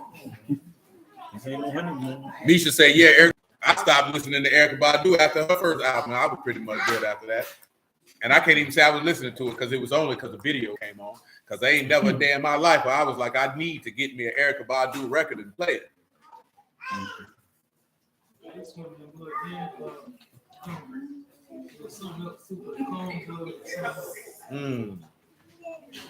Man, that woman done put out music. I ain't even know she put out no music. Got a witch coat. Yeah, I mean, she a witch coat when she sell her coochie juice. I told y'all that. It really said it? Yeah, she really said it. In a bottle for cologne, for perfume. She sells her vaginal secretions. And buying it. You know how goofy of a man you got to be to buy vaginal secretions of a woman you've never met? You are a poor excuse of a man. You don't deserve to breathe. Well, it's not a woman. Man, it's just her pheromones, her vaginal secretions. When you said that, I was assuming it was a woman. No, it's for whoever want to buy it. Smell like if you want to smell like Gina, come on around here. Yeah, we want to get one. It's too busy. Takes you to know one. We purchased it. It's cost. Hey, but that's how they make living too. That's sad, bro. I'm all over you. Eric said he think that's why his mama so messed up, because she played Erykah Badu every week, all day. I knew it was time to clean up when she played. What? Wait. Oh, he just talking about, I mean, no, seriously though. We know all this music is witchcraft. It's for the purpose of seduction and mind manipulation. So what he's saying is he believes the mindset and the way that his mother moves and behaves is because she was influenced from her continual listening to this woman's music. So he said when his mama played that music, time to clean up, because it's her favorite thing to put on. Because a lot of the times, like I say, man, we don't really be listening to what these people are saying, what you singing. And then on top of that, sometimes niggas go to sleep with this music on. Now this junk in your subconscious. You have no idea what you taking in your spirit. You know what I'm talking about? It's fourth is the way you thinking to yourself like, hey man, I'm gonna be influenced. Like say Common and Andre 3000 out. This was said because see, this is the thing. Common been weird. Dre been weird. But see, this is how we know Common didn't get turned out because he never dealt with another woman like her. Yeah. And she went back to dealing with the same type of niggas she always dealt with, will let you know that she a gutter snipe. You know what I'm talking about? Because if you really want to see what type of what? Gutter snipe. What's the best? What's the best way to describe that? For us, it would be a foot dragger, a maggot hoe. You know what I'm saying? But that's we can't say that she's a yamp because she's old. You know what I'm saying? That's a young tramp. Yeah, hey, go and get your yams. You know what I'm saying? So we can't say that because she's old. So That's definitely yeah, you know what I'm saying? So a young trap. He calls for his union. you know what I'm saying? So there's that. So and I mean, because you have to sit back and look at that, because that's why dudes be asking like who you done had sex with if he got sense, because it's not necessarily the number per se, it's what type of dudes did you give your body to, because that gives you an inclination on what type of men you actually like. Which is why, and then we'll move on, which is why dudes be like, they know that Sierra don't like Russell Wilson because he's not your type. That's not the type of man you've been dealing with. And the close, you grow and you learn, but no, that's not how that works. That's why she could come out and make a song talking about for all my independent women. You with a dude who makes $250 million playing football. And you convince this jackass to buy a $25 million house. You know how stupid you got to be to buy a $25 million house? And you don't make $25 million house money, he's going to regret that, because that hoe going to take his $25 million house. Because at the rate he playing, he going to be out the league soon. Boy, they about to last year to shine, boy. He don't do nothing now. Yeah, guess what? And it's going to be 30-40 in his pocket. He can have 165 guaranteed, but it's really 83.2 because Mr. Charlie finna get his half. Then the state of Colorado got to get their portion. Then when he get divorced, she gonna get her portion. I cut my losses now. You ready to hope? You know what I'm saying? I gotta get rid of it. I gotta cut my losses. Dancing with the stars. You see him? Everybody gonna learn how to cha-cha slide. Boy. Come on, boy. Let's get to verse 25 because I picked Luke 10 for this story right here. And behold, a certain lawyer stood up and tempted him, saying, Master, what shall I do to inherit eternal life? He said unto him, what is written in the law? He said, how? Read you. He said, man, so you ask me a question. He said, what the book say? Listen to him. And he answering said, you shall love Yahuwah your Elohim with all your heart, with all your soul, with all your strength, with all your mind, and your neighbor as yourself. And he said unto him, you have answered right. This do, and you shall live. That should have been the end of it. But look at this nigga right here. But he willing to justify himself, him to make said unto Yahusha, who is my neighbor?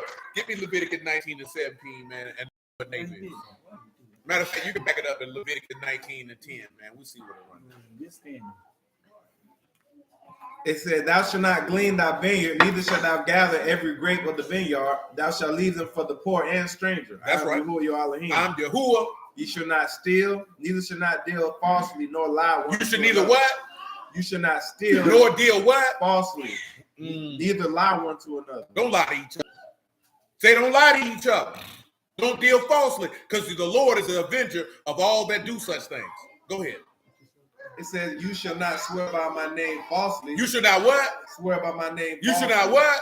Swear by my Don't name that take falsely. back that conversation we had when this man was telling you not to swear? Let your yea be yea and your nay be nay. That around there swearing falsely. Listen to him.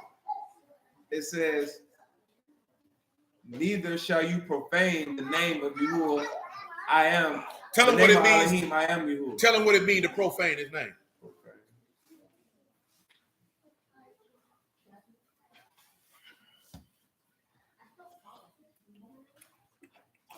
Bow. Kalal, to defile. To defile. Don't make his name be defiled. Don't make his name unclean. Don't make his name common. Violate, dishonor. Don't dishonor his name. That would it mean to profane his name. Don't dishonor. Then we just read where he say the foundation of the Lord standeth sure, that all those who name the name of Mashiach, let them do what? Depart from iniquity. Don't bring no shame to his name. Continue. It Muffin says, man. Thou shalt not defraud thy neighbor, neither rob him. The wages of him that is hired shall not abide with thee all night until the morning. Thou shalt not curse the deaf, nor put a stumbling block before the blind, but thou shalt fear Elohim, I am Yahuwah. Ye shall not do unrighteous in judgment. Thou shalt not respect the person of the poor, nor honor the person of the mighty. That's right. In righteousness shall you judge your neighbor. That's right. You should not go up and down as a talebearer. You shouldn't be going up there slandering nobody among your people. Neither shall you stand against the blood of your neighbor. I am Yahuwah. Don't be standing in the way for the innocent man to be slayed. Come on. You should not hate your brother in your heart. You should not what? You should not hate your brother in your heart. He that hates his brother without cause is a what? A murderer. And you know, no murderer have eternal life abiding in him. Go ahead. You shall not in any wise rebuke your neighbor, not suffer sin upon him. You shall not avenge nor bear any grudge against the children of your people. Don't take no vengeance. But you shall love your neighbor as yourself. You should love your neighbor as your what? As yourself. As your what? As yourself. Now tell them what neighbor means. Right. It's Rhea, however you want to pronounce it. That's the word. That's the word. That is a companion. A companion. A fellow citizen. A fellow citizen. A brother. A fellow friend. A who? A brother. A who? A brother. Oh, Lord. Now, come on, Sylvia. Give me Mark chapter 3 now. Give me verse 25.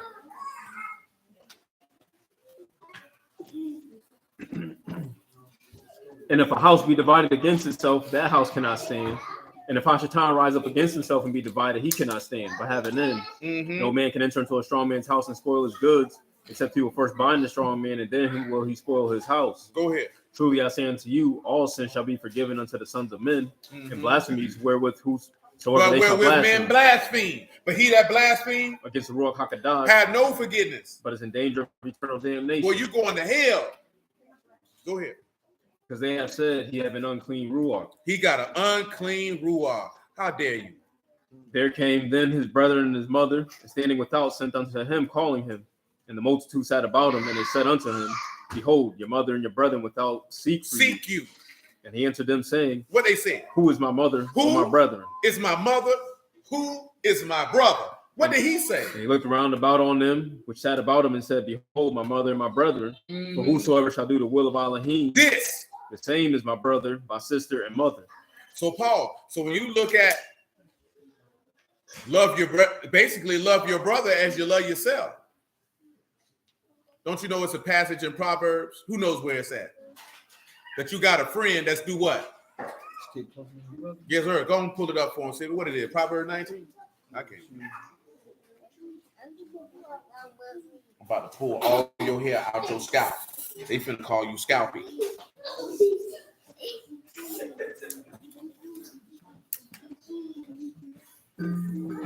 It might be Proverbs 20. Because remember, it translates a tad bit different. 18:24. Yeah, it's Proverbs 18:24. It says, a man that have friends must show himself friendly. A man that have what? Has friends. Must show himself what? Friendly. Why? And there's a friend that sticks closer than a brother. So remember, write this here, right? Give them all them words. Because I think one of them, I don't think brother there. I know one of them words ain't there. Brother is there. That have is the only thing. No, when I say that, meaning that it translates to something in the Hebrew different to what's in English. That's what I mean. So that's that's the love, I think. Yeah, that love that's living in the real decent. So you got a man, you got friends, which is Ra'ah. What does it show himself friendly, which is Ra'ah. And that word means to be sad, to be injurious, to be evil, to mischief, to break, to shatter, to be broken. Dang, they say that law enforcement clears the beach. A large fight at Huguenot Park. Yeah. So it said a man friends must show himself friendly. So when you look at that showed himself friendly, that even says something a tad bit different. Because when they say to show herself friendly, bad, evil, displeasing, sad, injurious, be evil, be wicked, be evil, to do injury, to hurt, to be broken into pieces. So a man's friends break him into pieces. Then he say there's a friend that stick closer than a brother. So when you got friend, it's not there. And there is there's a love that stick closer than a brother. That's why I want to put out. It's been a while since we looked at it. I remember that. So looking at this, right? He said there's a man's friends. A man got friends. They do evil to him. But he said there's a brother. There's a love that's getting closer to a brother. And look how this going to link up with this Luke chapter 10. See, look at the Lord. So let's pick it up again. Started again at 25, just on general principle. And behold, a certain lawyer stood up and tempted him, saying, Master, what shall I do to inherit eternal life? What he said? What is written in the law? How read you? He said, how you read? And he answering said, you shall love Yahuwah Elohim with all your heart, with all your soul, with all your strength, with all your mind, and your neighbor as yourself. As yourself. And he said, you have answered right. This do. And you shall live. But he, willing to justify himself, said unto Yahusha, who is my neighbor? So who is your neighbor? That's your brother. Rayah, that's your brother, that's your companion. Listen, and who's your brother? He that do the will of God, right? Listen what he say right here in verse 30. And Yahusha answering said, a certain went down from Jerusalem to Jericho and fell among thieves, who him of his raiment and wounded and departed and left half dead. Pause. Now y'all know he talking about himself, right? Give me that half in Greek. Notice they said they stripped him of his raiment. When Mashiach, didn't they say they parted my garments? Did they not wound it? He was wounded for your transgressions. Hemethinus, that's half dead. Half dead. Entirely exhausted. Entirely exhausted. I'm tired. What he said, it's finished. I need to rest. I'm tired. Because when they put him up there on the stake, when he said it, he was half dead. They stripped him of his clothes, they wounded him, and left him on a tree half dead. That's what they did to him now.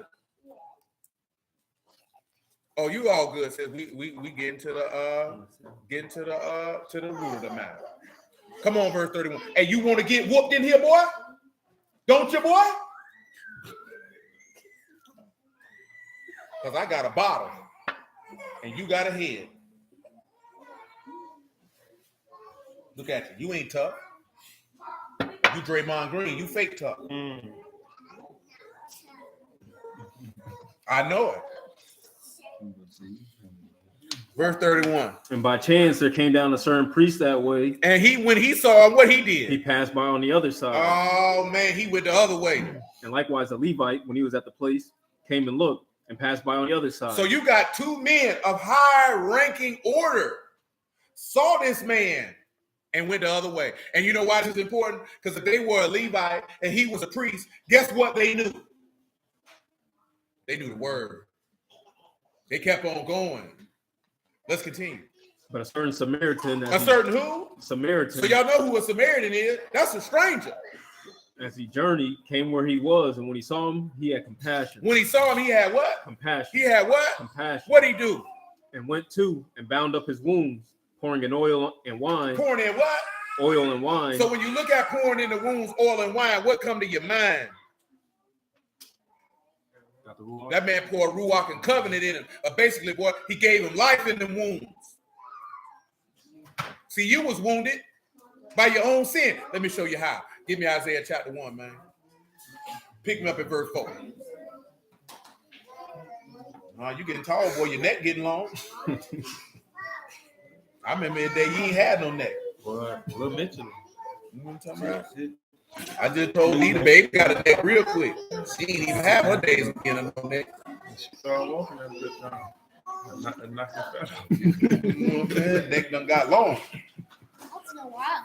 Yeah, now they gonna call you Merton Hanks. Oh man, I don't even know what that is. the dude who played for the San Francisco 49ers. He was known for having a long neck and doing a particular dance when he got interceptions.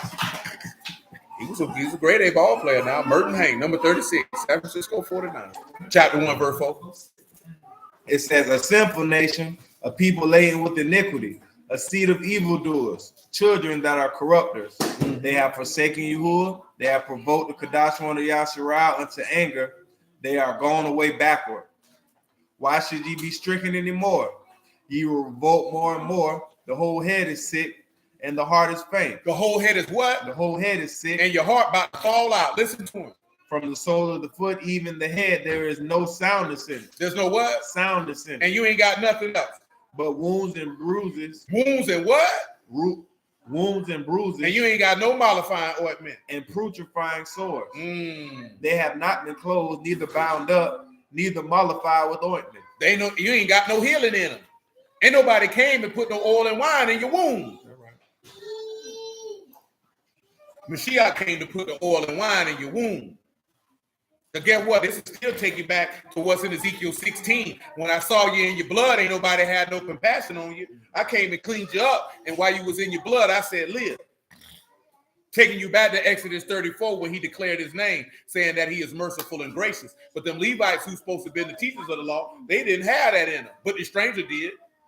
Come on, Sid. Luke 10 and 34 one more time. And went to and bound up his wounds, pouring in oil and wine, and set it on his own beast, and brought him to an end, and took care of it. And on the morrow, when he departed, he took out 2 pence, gave to the host, said unto him, take care of him. Whatsoever you spend, more, when I come again, I will repay you. Which one of these, think you, was a neighbor unto him that fell among the thieves? So which one of these was a brother?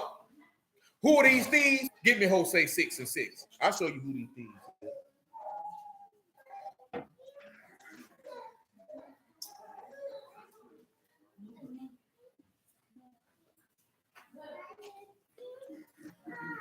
Hosea 6 and 6. It says, for I desire mercy and not sacrifice. He desired what? Mercy. And not what? Sacrifice. Oh boy. And the knowledge of Elohim more than burnt offerings. That's the thing people don't realize. That man didn't care nothing about them bulls and goats you was bringing. He would have rather you knew God and showed mercy. But you didn't want to do that. Come on. But they, like men, have transgressed the covenant. There have they dealt treacherously against me. Gilead is a city of them that work iniquity and is polluted with blood. Polluted with blood. And as troops of robbers wait for a man. As troops of what? Of robbers wait for a man. What they do? So the company of priests murder in the way. They murder in the way. By consent. By what? Consent. We agreed to do it. For they commit lewdness. They commit what? Lewdness. And what else? I have seen a horrible thing in the house of Yahusha. What you seen? There is the whoredom of Ephraim. Yahusha is defiled. And also Judah. He have sent a harvest for thee. That's good. You see how they said they considered and slew a man in the way? Chief priests and scribes did it. Chief priests and scribes seen a man get taken by these thieves. Because who's the thief? The devil's the thief. Point you back to Judas, because who Judas was? A thief. And you know what it said in Psalm 50 about a thief, don't you? Who can tell me what it say in Psalm 50 so we don't have to read it? Because it looked like we don't have to read it. They're over there feeding that baby carrots. That's why she upset. If you ate carrots, you'd be upset too. No, I won't be upset. Why? I eat carrots. I won't be upset. So you eat raw carrots? No. I eat carrots. You don't eat raw carrots. You don't eat raw carrots. I'm not going to be mad if I eat it. I'm not going to get mad. I'm just going to eat the carrots, but I'm not going to eat all of them. They've been a partaker with the brother. Yeah, come on. Give me Psalm 50, man. Give me verse 15. It says, I think I heard Stanley say it, then he drifted off because this nigga was feeding the baby raw carrots. That's why she upset. Not your baby. That baby. D nuts. No, that baby over there. It says, and call upon the day of trouble, I will deliver thee. Thou shalt esteem me. But the wicked of Elohim said, it said, but unto the wicked, Elohim says, who are you to declare my statutes? Seeing that you take my covenant in thy mouth and cast my words behind thee. When thou sawest the thief, You consented with him. and has been a partaker with adulterers. And altogether, Giveth thy mouth to evil, and thy tongue and- claimeth deceit. to slander your own brother. Listen to him. That what he say. Something He like said, yeah, and sitteth and speaketh against thy brother, and slander your mother's son. thy mother's son. Come on, man. You gonna slander your mother's son? These things thou hast done, and I kept silent. So you altogether thought I was like you. But I will reprove you and set them in order before thine eyes. Now consider this, ye that forget Elohim, lest I tear you in pieces, and there be none to deliver. None. Whoever offers praise esteem me, That's good. We finished. Go ahead. Let's say none. and to him that ordered his conversation He said, right, whoso offer praise does what? esteem me. Anybody that offer praise to God bring honor to him. And him that ordered his conversation rightly, And good, tell him what order is. You know, conversation is conduct, but you can give him conversation also. Yeah, little boy. Yeah. What's all that stuff you talking? What's that stuff you talking? they said that soon to set in place to appoint, So to lay up. So that's the set, the order. No, don't do that with him. Don't do that. Don't do that. Because you're wrong for that. Apologize. Apologize to him. You put your feet on him. You can't do that. I'm not playing with you. Tell him, apologize to him. Sorry, Corey. It says that's the rock. Conversation is the rock. So that's the way, your course of living. He that orders his course of living aright, what he said he gonna do? He said, I will show the salvation of Elohim. He'll show you the Son of God what he'll do. You'll see eternal life. Let's come on back. Where we was at? Luke 10, 37. read 35 one more time. And on the morrow, when he departed, he took out 2 pence and gave to the host, and said unto him, take care of him, and whatsoever you spend, whatever you spend more, when I come again, I will repay you. That's right.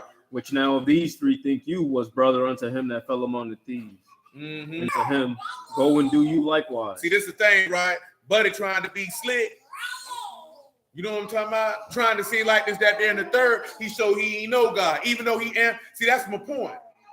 How I get eternal life? Oh, love your womb with all your heart, all your might, all your soul. Love your neighbor as yourself. And he had to take it a step further. Who's my neighbor? You wicked bastard. You knew who your neighbor was. You know what you're supposed to do.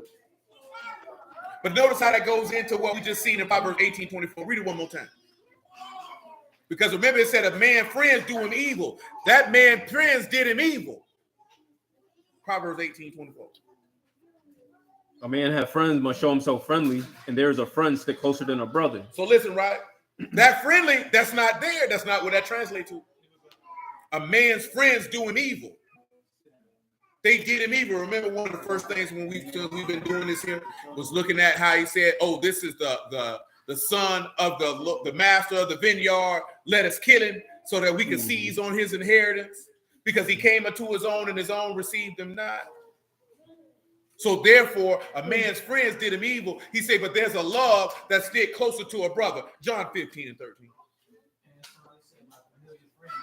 My familiar friend. Get it for him before you read that. Psalm 55. Psalm 55 and tell me what 10 say.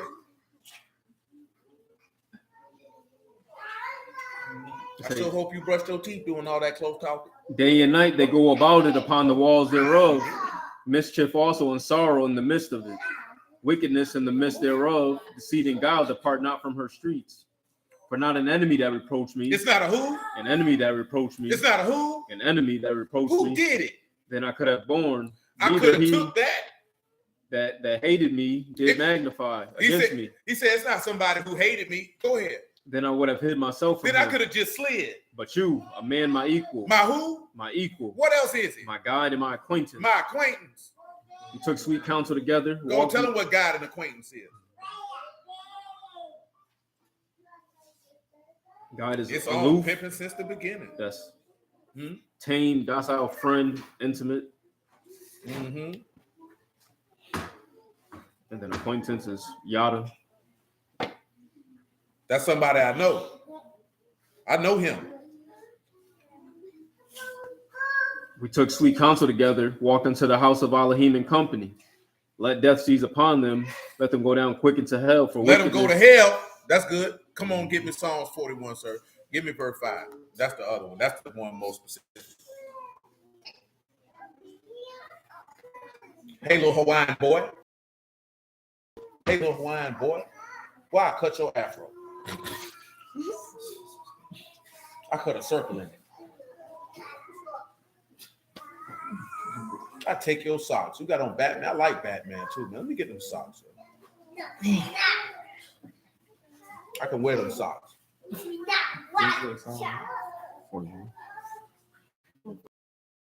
Fit, man.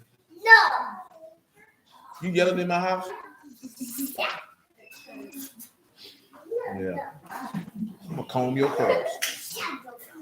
I know you won't talk to me. That boy said, shut your mouth. He said, shut your mouth.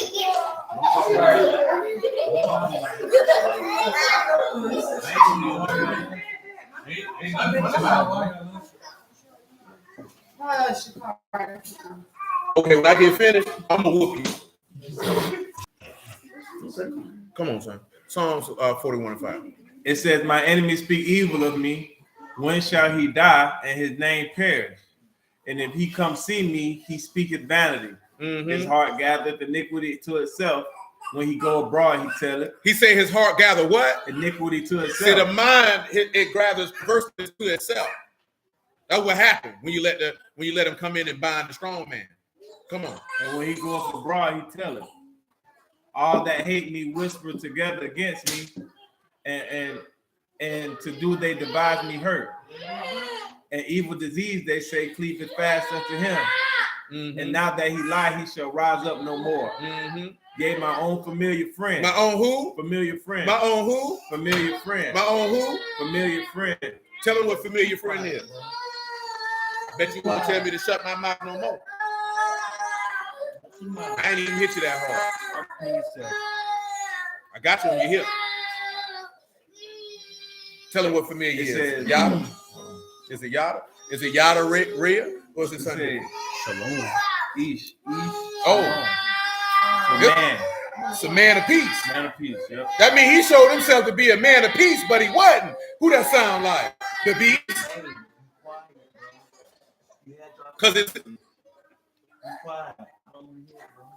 That sounds just like the safety. I felt comfortable with him. He wouldn't do me wrong.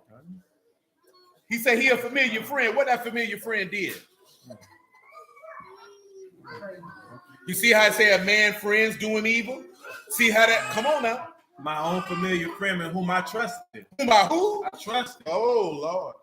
Which did eat my bread. Did what? Eat my bread. And what else he did? Lifted up his heel against me. That's just what Judas did. Sitting at that table. See how a man friends do him evil? But you, oh, you will be merciful. But in the grace and truth of the man friends doing him evil, he still showed a love that was closer than a brother. Not knowing that takes us right back to the Genesis 50. You thought to do me evil, but it ended up saving many souls alive because in that situation, Joseph's friends did him evil. His brothers did him evil.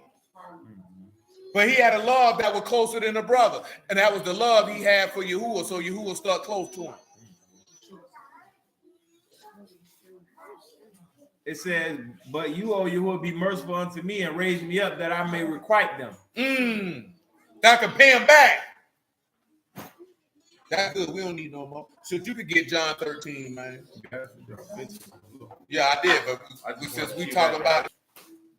It says, now before the feast of Passover, when Yahusha knew that his hour was come and that he should depart out of this world into the Abba, having loved his own which were in the world, he loved them unto the end. That's right. And supper being ended, the devil having now put into the heart of Judas Iscariot. So the adversary or the whisperer has spoken to his mind. He's put that in his mind. The same way. Let me tell you something, man. Let me tell you something real, right? Y'all know what Amos 4:13 say, right? That Yahuwah declared to a man what his thought gonna be. So then you're supposed to already remember from 1 Kings with Ahab that Yahuwah's not going to put that thought in Judas' mind to do it. He's going to send the devil to do it because the devil answered to Yahuwah. Because at the end of the day, when he said, who going to deceive Ahab? A lying spirit said, I'll do it. That lying spirit couldn't go that unless Yahuwah told him to do it, showing you how the unclean spirits are always in subjection to Yahuwah. because Yahuwah don't tempt any man with evil. You know what I'm talking about? He got people to do that for him. Shalom, bro. You understand? So that's why you got to make sure. Remember what it said in Proverbs 4, right? To guard your heart, because the issues of life proceed out of it. You have to make sure that the word is in you and that you walk in the Ruach so that Satan can't have no ability against you. Because what did the Apostle James tell you to do when you came across Satan? No, he said resist him in the faith. He said, but he also said resist him in the faith. That's the key point, right? Because see, if you ain't in the faith, you can only resist him for so long before you give in. Get that for him, man. I think it's what? James chapter 4. Yeah. Give me 4 and 1 though.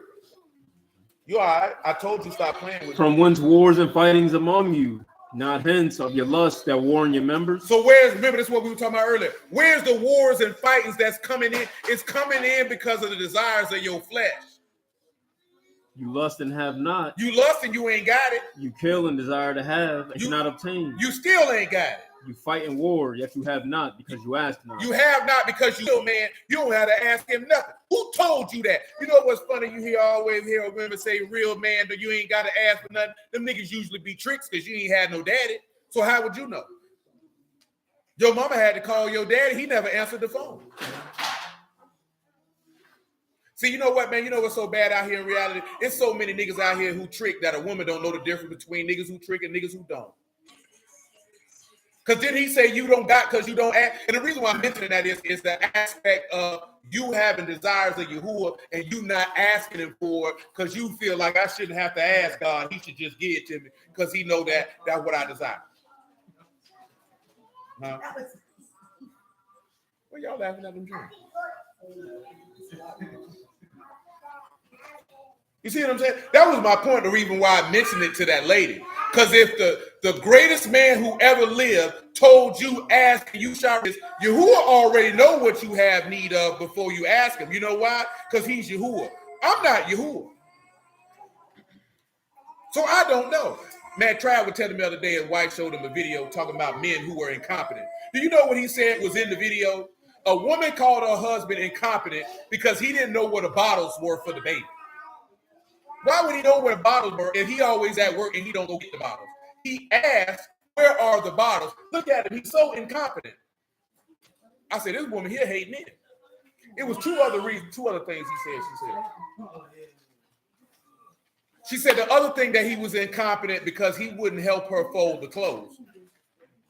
You know what I'm saying? So that was a sign of his incompetence and the other one was setting a doctor's appointment. And he stated, I don't know how to do it. Give me the information so I can do it. And she said that he was incompetent because they were asking for something that you normally do that he doesn't do, sans the folding of the clothes. Because clearly he either didn't want to do it, don't know how to do it, or just didn't get it. You know what I'm talking about? But clearly I've heard from a multitude of ladies online and some of y'all in here that clearly y'all don't like folding clothes.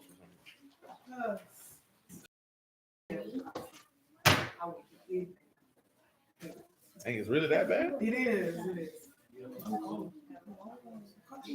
See, that's why I believe in washing the clothes before it gets to a mountain of laundry that have to be put. I think it's just because it's like once you wash it, dry, I don't know. There's no such thing. One load. Everyone took you don't clothes fold them off. immediately. It's like Six niggas take their clothes off. once they sit. No, I'm just saying, you know what's yeah, y'all niggas sitting in there. I know the clothes in the dryer. If you don't fold them immediately. Hey, so I already know what's happening. You dreaded it like you did when you were young, and you seen them dishes piled up in the sink. They're never gonna end. Well, see, that's where you messed up at. You supposed to take the clothes out of the dryer and get rid of it. You gotta do it. I was on the boat. I used to wash these clothes. Go in. Hey, man. No, I mean, I'm not. I'm like to say, I'm just speaking on that because I've heard a lot of language. I don't like to do this. You know what I'm saying? But I mean, I guess the only remedy for that is if you know you had a lot of clothes and washing multiple loads is Don't let the loads that dried up pile up, and it would be manage your time more effectively, and you would have that. That is the only solution. Have so much dry clothes At one, you wait till all 5 loads are dry. You have actually screwed yourself because you did not actually efficiently execute the task. You made the task more difficult, and you want somebody to feel sorry for you because you made your job harder than it needed to be. Because for me, if I know I'm washing 5 loads, well, I'm going to fold each load out to dry ASAP because I know I got to take the clothes out to dry out to put the next one in. You know what I'm saying? So I'm going to make it light on myself. I ain't going to work myself.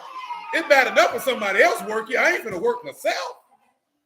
Man, shit. You know what I'm talking about? I'm just speaking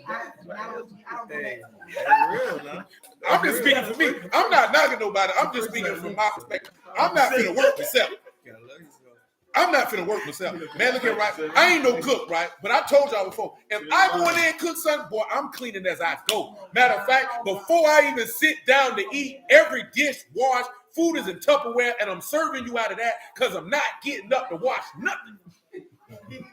This nigga said I'm serving you out the Tupperware. Straight up. Real talk, bro. I'm finna do all. I'm not gonna be like, damn, now I gotta go back and watch. Oh no, that's getting done as I go. So when I'm done, I'm done. Period. See, y'all work yourself. I ain't finna work myself. So, hey, nigga, listen here. Civic note, when we crash in our houses, boy, well, niggas sit back and look at that junk like, hey, boy, what's the easiest way to do this? No, it's not easy. I've done it. Nigga, I did it for pay. I did it for free. The damn right. Nigga really nigga clean it as they go, boy, because the last thing you want to be is working for free and you working yourself off. No. That's my point. I'm not finna wait. Look, she reminiscing on that. Why are you cooking? Yeah, just so tired. Put it back. If I'm through with this skillet, I'm gonna go and watch it.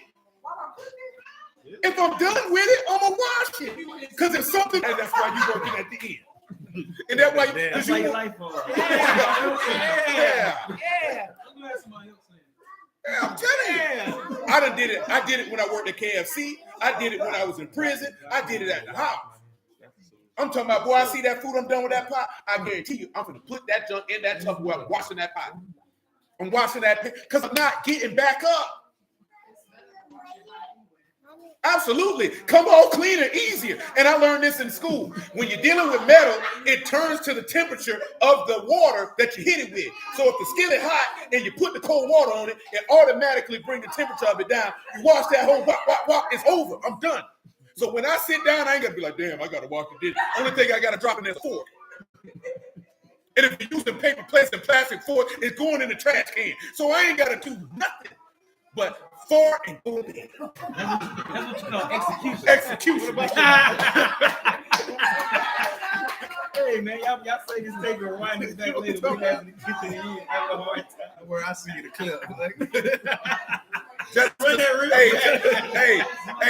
Jessica say that's the law of the kitchen. You clean as you go. If you're gonna do something, man, we done told you before, man. That's the rules of pimping. You gotta make it light on yourself. Y'all make y'all lives more difficult for lack of execution and efficiency.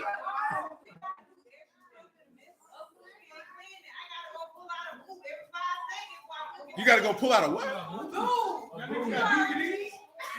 You're supposed to already have a broom with you. Said boom. Oh, boom. You're like, oh, That's what I'm saying. Hey. Yeah. But that's what I'm saying with when you say when you wash your clothes. Oh, normally I'm washing clothes, washing dishes, mopping, I'm sweeping, I'm doing everything so I can get there in the dryer. So what that is again, is lack of execution and proper efficiency. You're trying to do 7 jobs at one time and nothing is getting done effectively. But not effectively. Not efficiently. See, this is the difference between women and men. And then we're going to move on. Y'all like to try to do 5 or 6 things at one time. And by the time you try to do that, I've done one thing and done with it and moved to the next. But see, this is the thing, though. But you saying I get overwhelmed or I'm not getting this or getting this, because why would you plan to do 3-4 other things when you know you're finna do that? You could have planned your time to just do that. And then that way you don't have 7 loads of clothes you got to fold, because when the first load got done, you fold him and put it up, you put the next one in the dryer and make it light on yourself. You're working yourself. But you don't, he done been out there. Boy, I hate a nigga come out there and work with me and a nigga making us work hard. We gonna take you home. You know what I'm talking about? Because boy, we finna work a fish. I'll be damned I work the hell out myself. Nah, man. I can't do that. I can't do that. It don't make sense. It just don't make sense. I get it. I'm not nothing like this here, but it's how you plan it out. Because this nigga know, boy, we'll walk in the house, boy. The house we just did the other day, I say, hey, we gonna do these 2 rooms to the side, the living room. That should fill up the dumpster. The next time, because sometimes a nigga go in the house to trash it out, and then this nigga want to go over here, and this nigga want to go over here, and this nigga want to go over here. But guess what that do? That's inefficient. It looks like ain't nothing got done. You thinking something getting done because everybody done spread out, but it's inefficient. But if you team up and say we gonna knock out this and this, it go fast, it go easier, simple. Yesterday we went in there, we said, hey, we gonna do the kitchen, this 1 bedroom, and we out. And we was out of there in 2 hours. When you just got chaos and niggas just going over here, going over there, make the job longer, man. Make it harder. You're working yourself. I'm not working myself. I ain't doing it. I'm going to find the easiest. And when I say easiest, I mean efficient. The best use to maximize my time in doing a task. You know what I'm saying? Yeah, you got to be efficient.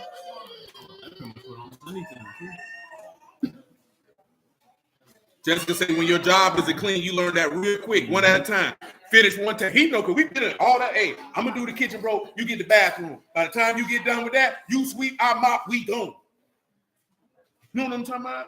I'm not going to be here all day because this nigga want to go over here and do this, and this nigga going over, oh, did you hit the bathroom? Nah, bro, I was doing this. So why the hell was you over there? Now you done took an 1.5-hour job and made it 3.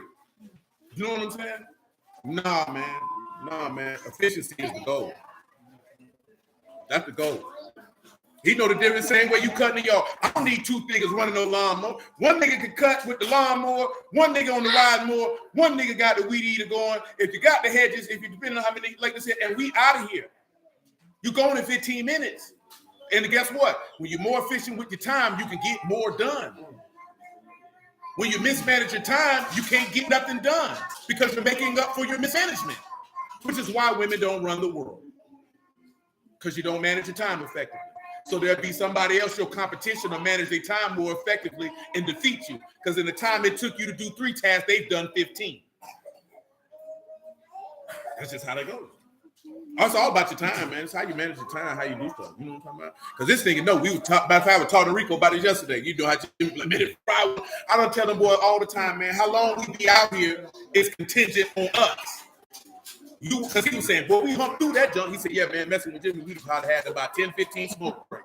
I said, because you know me, I ain't stopped till, hey, okay, I'm good, because I want to slide. I'm not trying to be here all day, none of that. Because guess what? We ain't got no set time. We got to be done by 4. Nigga, we get done at 12, it's over. If we ain't got nothing else to go slide, it's over with. And you still going to get paid the same, so let's get the hell out of here. Why you want to be out here all day? Yeah, I don't want to be out here all day. Just with anything, you looking at a task, why do you want to make it longer than what it needs to be? When you know you want to relax. And now when you want to relax and you drag a task out, all you end up doing is dreading doing the task because you didn't properly execute it. Fridays come. I want to be done by 2 o'clock. Yeah. But you ain't grinding like you want to be done by 2 o'clock. You're moving like you want to be done at 6. And then complaining when you're done at 6, but that's your fault. Yeah, we're all done on Friday. I don't know what else I'd have told this man this before. I say nowhere in the history of employment does anybody cut their work day show on Friday. Nobody does that. Nobody be like, well, it's Friday, guys. We're getting off at 4 instead of getting off at 7. Nah, nigga. We finishing when we're done. And that's when you leave. Nobody does this. Nowhere. Man, you do an extra hour on Friday. This nigga ain't never had an office job in his life.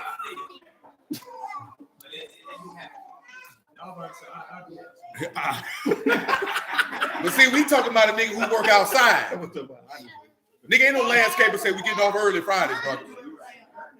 He know painters don't do it. Nobody who do manual labor, blue collar work, that's only niggas with freshly pressed clothes, nicely shined shoes. That bank stay open early on Friday. They open late. That bank stay open late on Friday. That bank is out. Courtesy. Appreciate it. That boy John say he suspect the grind. He said that Florida humidity hit different. It definitely cracked Civic the other day. And he said, "Boy, how they?" But it really because that heat was on in that house. I definitely cut that dude on yesterday. That heat was on in that house. That nigga Derek say, I tell them niggas I'm out early, but that's just retail. Oh, then Derek also say his kids used to look at him crazy because he cleaned as he cooked. And when he done, ain't nothing to do. But whatever dishes they make after, it's easier that way. Yeah, and then after that point, you got churn. Niggas go wash the dishes. The hell you niggas got churn for? You don't make you niggas wash the dishes. Man, my mama done had a nigga washing dishes at 5 years old. Man, go wash the damn dishes, boy. What else? You got to earn your keep. You're laying on my bed sheets. What it called over there? On my bed clothes. You're doodling in my toilet. You're wiping your butt with my tissue paper. You eat up all my food, drink up all my juice. You finna wash some dishes in this hole tonight. You know what I'm talking about? And you gonna wash no dishwasher, nigga. They need to learn to wash it by hand. You wash dishes. You don't wash no dishes. You don't even wash your lips. I do. I wash my face. Wash your lips. What we holding, man? James 4:3. Come on, man. James, chapter 4, verse 3. You ask and receive not, right. Because you ask amiss. You ask wrong. That you may consume upon your lust. You asking so you can get the stuff you're lusting after. You adulterers and adulteresses. No, you not. That the friendship of the world is enmity with Elohim. And go ahead. Whosoever therefore will be a friend of the world. It's the enemy of Elohim. That's right. Do you think that the scriptures say in vain, the Ruach that dwell in us, lust to envy? Lust to envy. But he give more mercy where he say, Elohim resist the proud, but give mercy unto the humble. Go ahead. Submit yourselves therefore to Elohim, resist the devil. And he will flee from you. That's what Yahusha did. Did he resist the devil? What the devil did? It's another one. He say in the face. You got to learn how to resist the devil because he coming. I promise you he coming. And he coming to try to knock you off. Oh, that's what it was. It's 1 Peter 5:9. 1 Peter 5:9. But back it up to 5:5. Derek just said, taking my snacks. He said, yeah, y'all washing dishes and scrubbing toilets. Shoot, my granddad had me doing all that at 5. I put them niggas to work. See, that's the problem. You looking at them like, oh, them the key. You supposed to put them niggas to work. Them niggas supposed to be cleaning bathrooms. I'm talking about, and not just go clean it. You show them how to clean it. They don't do it right. You send them back and do it again. See, y'all be running, I'll just do it. And that's what makes lazy churn. There's no way in the world. Eventually, he going to have to clean the bathroom. She going to have to clean the bathroom. So when you think you're supposed to start when they 10, 11, 12, they ain't going to want to do it then. Man, I told y'all, man, my granddaddy put a lawnmower in my hand at 5 years old. Go on out there and cut that grass, bro. You know what I'm talking about? Go clean that bathtub, do all that. See, you don't really understand. You trying to build, you got to put the work ethic in them young. You can't wait till because it's going to be too late. They done had 10, 12 years of doing nothing. Now they lazy because they ain't never had to do nothing because you ain't make them do nothing. So why would they want to? Then you get upset with them because they catching the attitude because you telling them to do something that you ain't never made them do. Now you want to slap the baby in the mouth. Now you got to put that nigga to work, man. You know what I'm saying? And you just got to have the patience on. No, they're not grown. No, they ain't never did this before. They're inexperienced. Because then guess what happens when you don't say, I'll just do it. Number one, they know that they can halfway do stuff and you'll come in and take over and do it for them. So that means they'll come into the task halfway doing it because they know what's going to happen when they do that because you're going to tell them to sit down. You know what I'm saying? They're going to peek the play. But if they know that you're going to make them do it till they do it right, them niggas will do it right the first time. And they get to a certain point, if you iron them niggas' clothes, you need to be teaching them niggas how to iron their own clothes, wash their own clothes, fold their own clothes. Hell, I had to wash my own clothes at 7, 8 years old. Nigga like this here. Here's the washing machine. Here's the stuff. This how you do it. Yeah, man, you gotta put them niggas to work, man. You don't want no lazy churn, because then you ain't gonna like it. Then you gonna talk trash about them. You gonna tell all the family members when they got doodle stains in their drawers because they don't clean up. All that type of stuff. That's what you gonna do. That's what niggas do. Don't act like y'all niggas don't do it. Go ahead, man. 1 Peter 5:4. Or 5:5. It said, likewise, ye younger, submit yourselves unto the elder, yea, all of you be subject one to another, and be clothed with humility. For all of him resist the proud and give mercy to the humble. That's right. Humble yourself, therefore, under the mighty hand of Elohim, that you may be exalted in due time. Casting all your care upon him, for he cares for you. Be sober, be diligent, because your adversary, the devil, as a roaring lion, walk about seeing who he may devour. Whom resist stand fast in faith. Resist stand fast in what? In the faith. Knowing that the same afflictions are accomplished in your brethren that are in the world. You see what you say? You got to resist and stand fast in the what? In the faith. You got to be able to know that Yahuwah is reliable and steadfast, and resist him in your hope in God, and he can't do nothing to you. But let's get on out of here, man. Hallelujah for Yahusha the word. I appreciate y'all time this evening. I bless y'all at the house of Elohim in the name of Yahusha. I love y'all. Appreciate y'all. Yahuwah willing. Wednesday is Purim. Deidre says she got some announcements, so don't nobody move until them announcements is given. Thursday is the second day for Purim, and then of course regular Friday things of that sort. So Wednesday service 7:30, Purim service for Thursday at 7:30. Friday night is regular time. So I appreciate y'all. Love y'all. Yahuwah with a man till the next one. Go ahead, boo.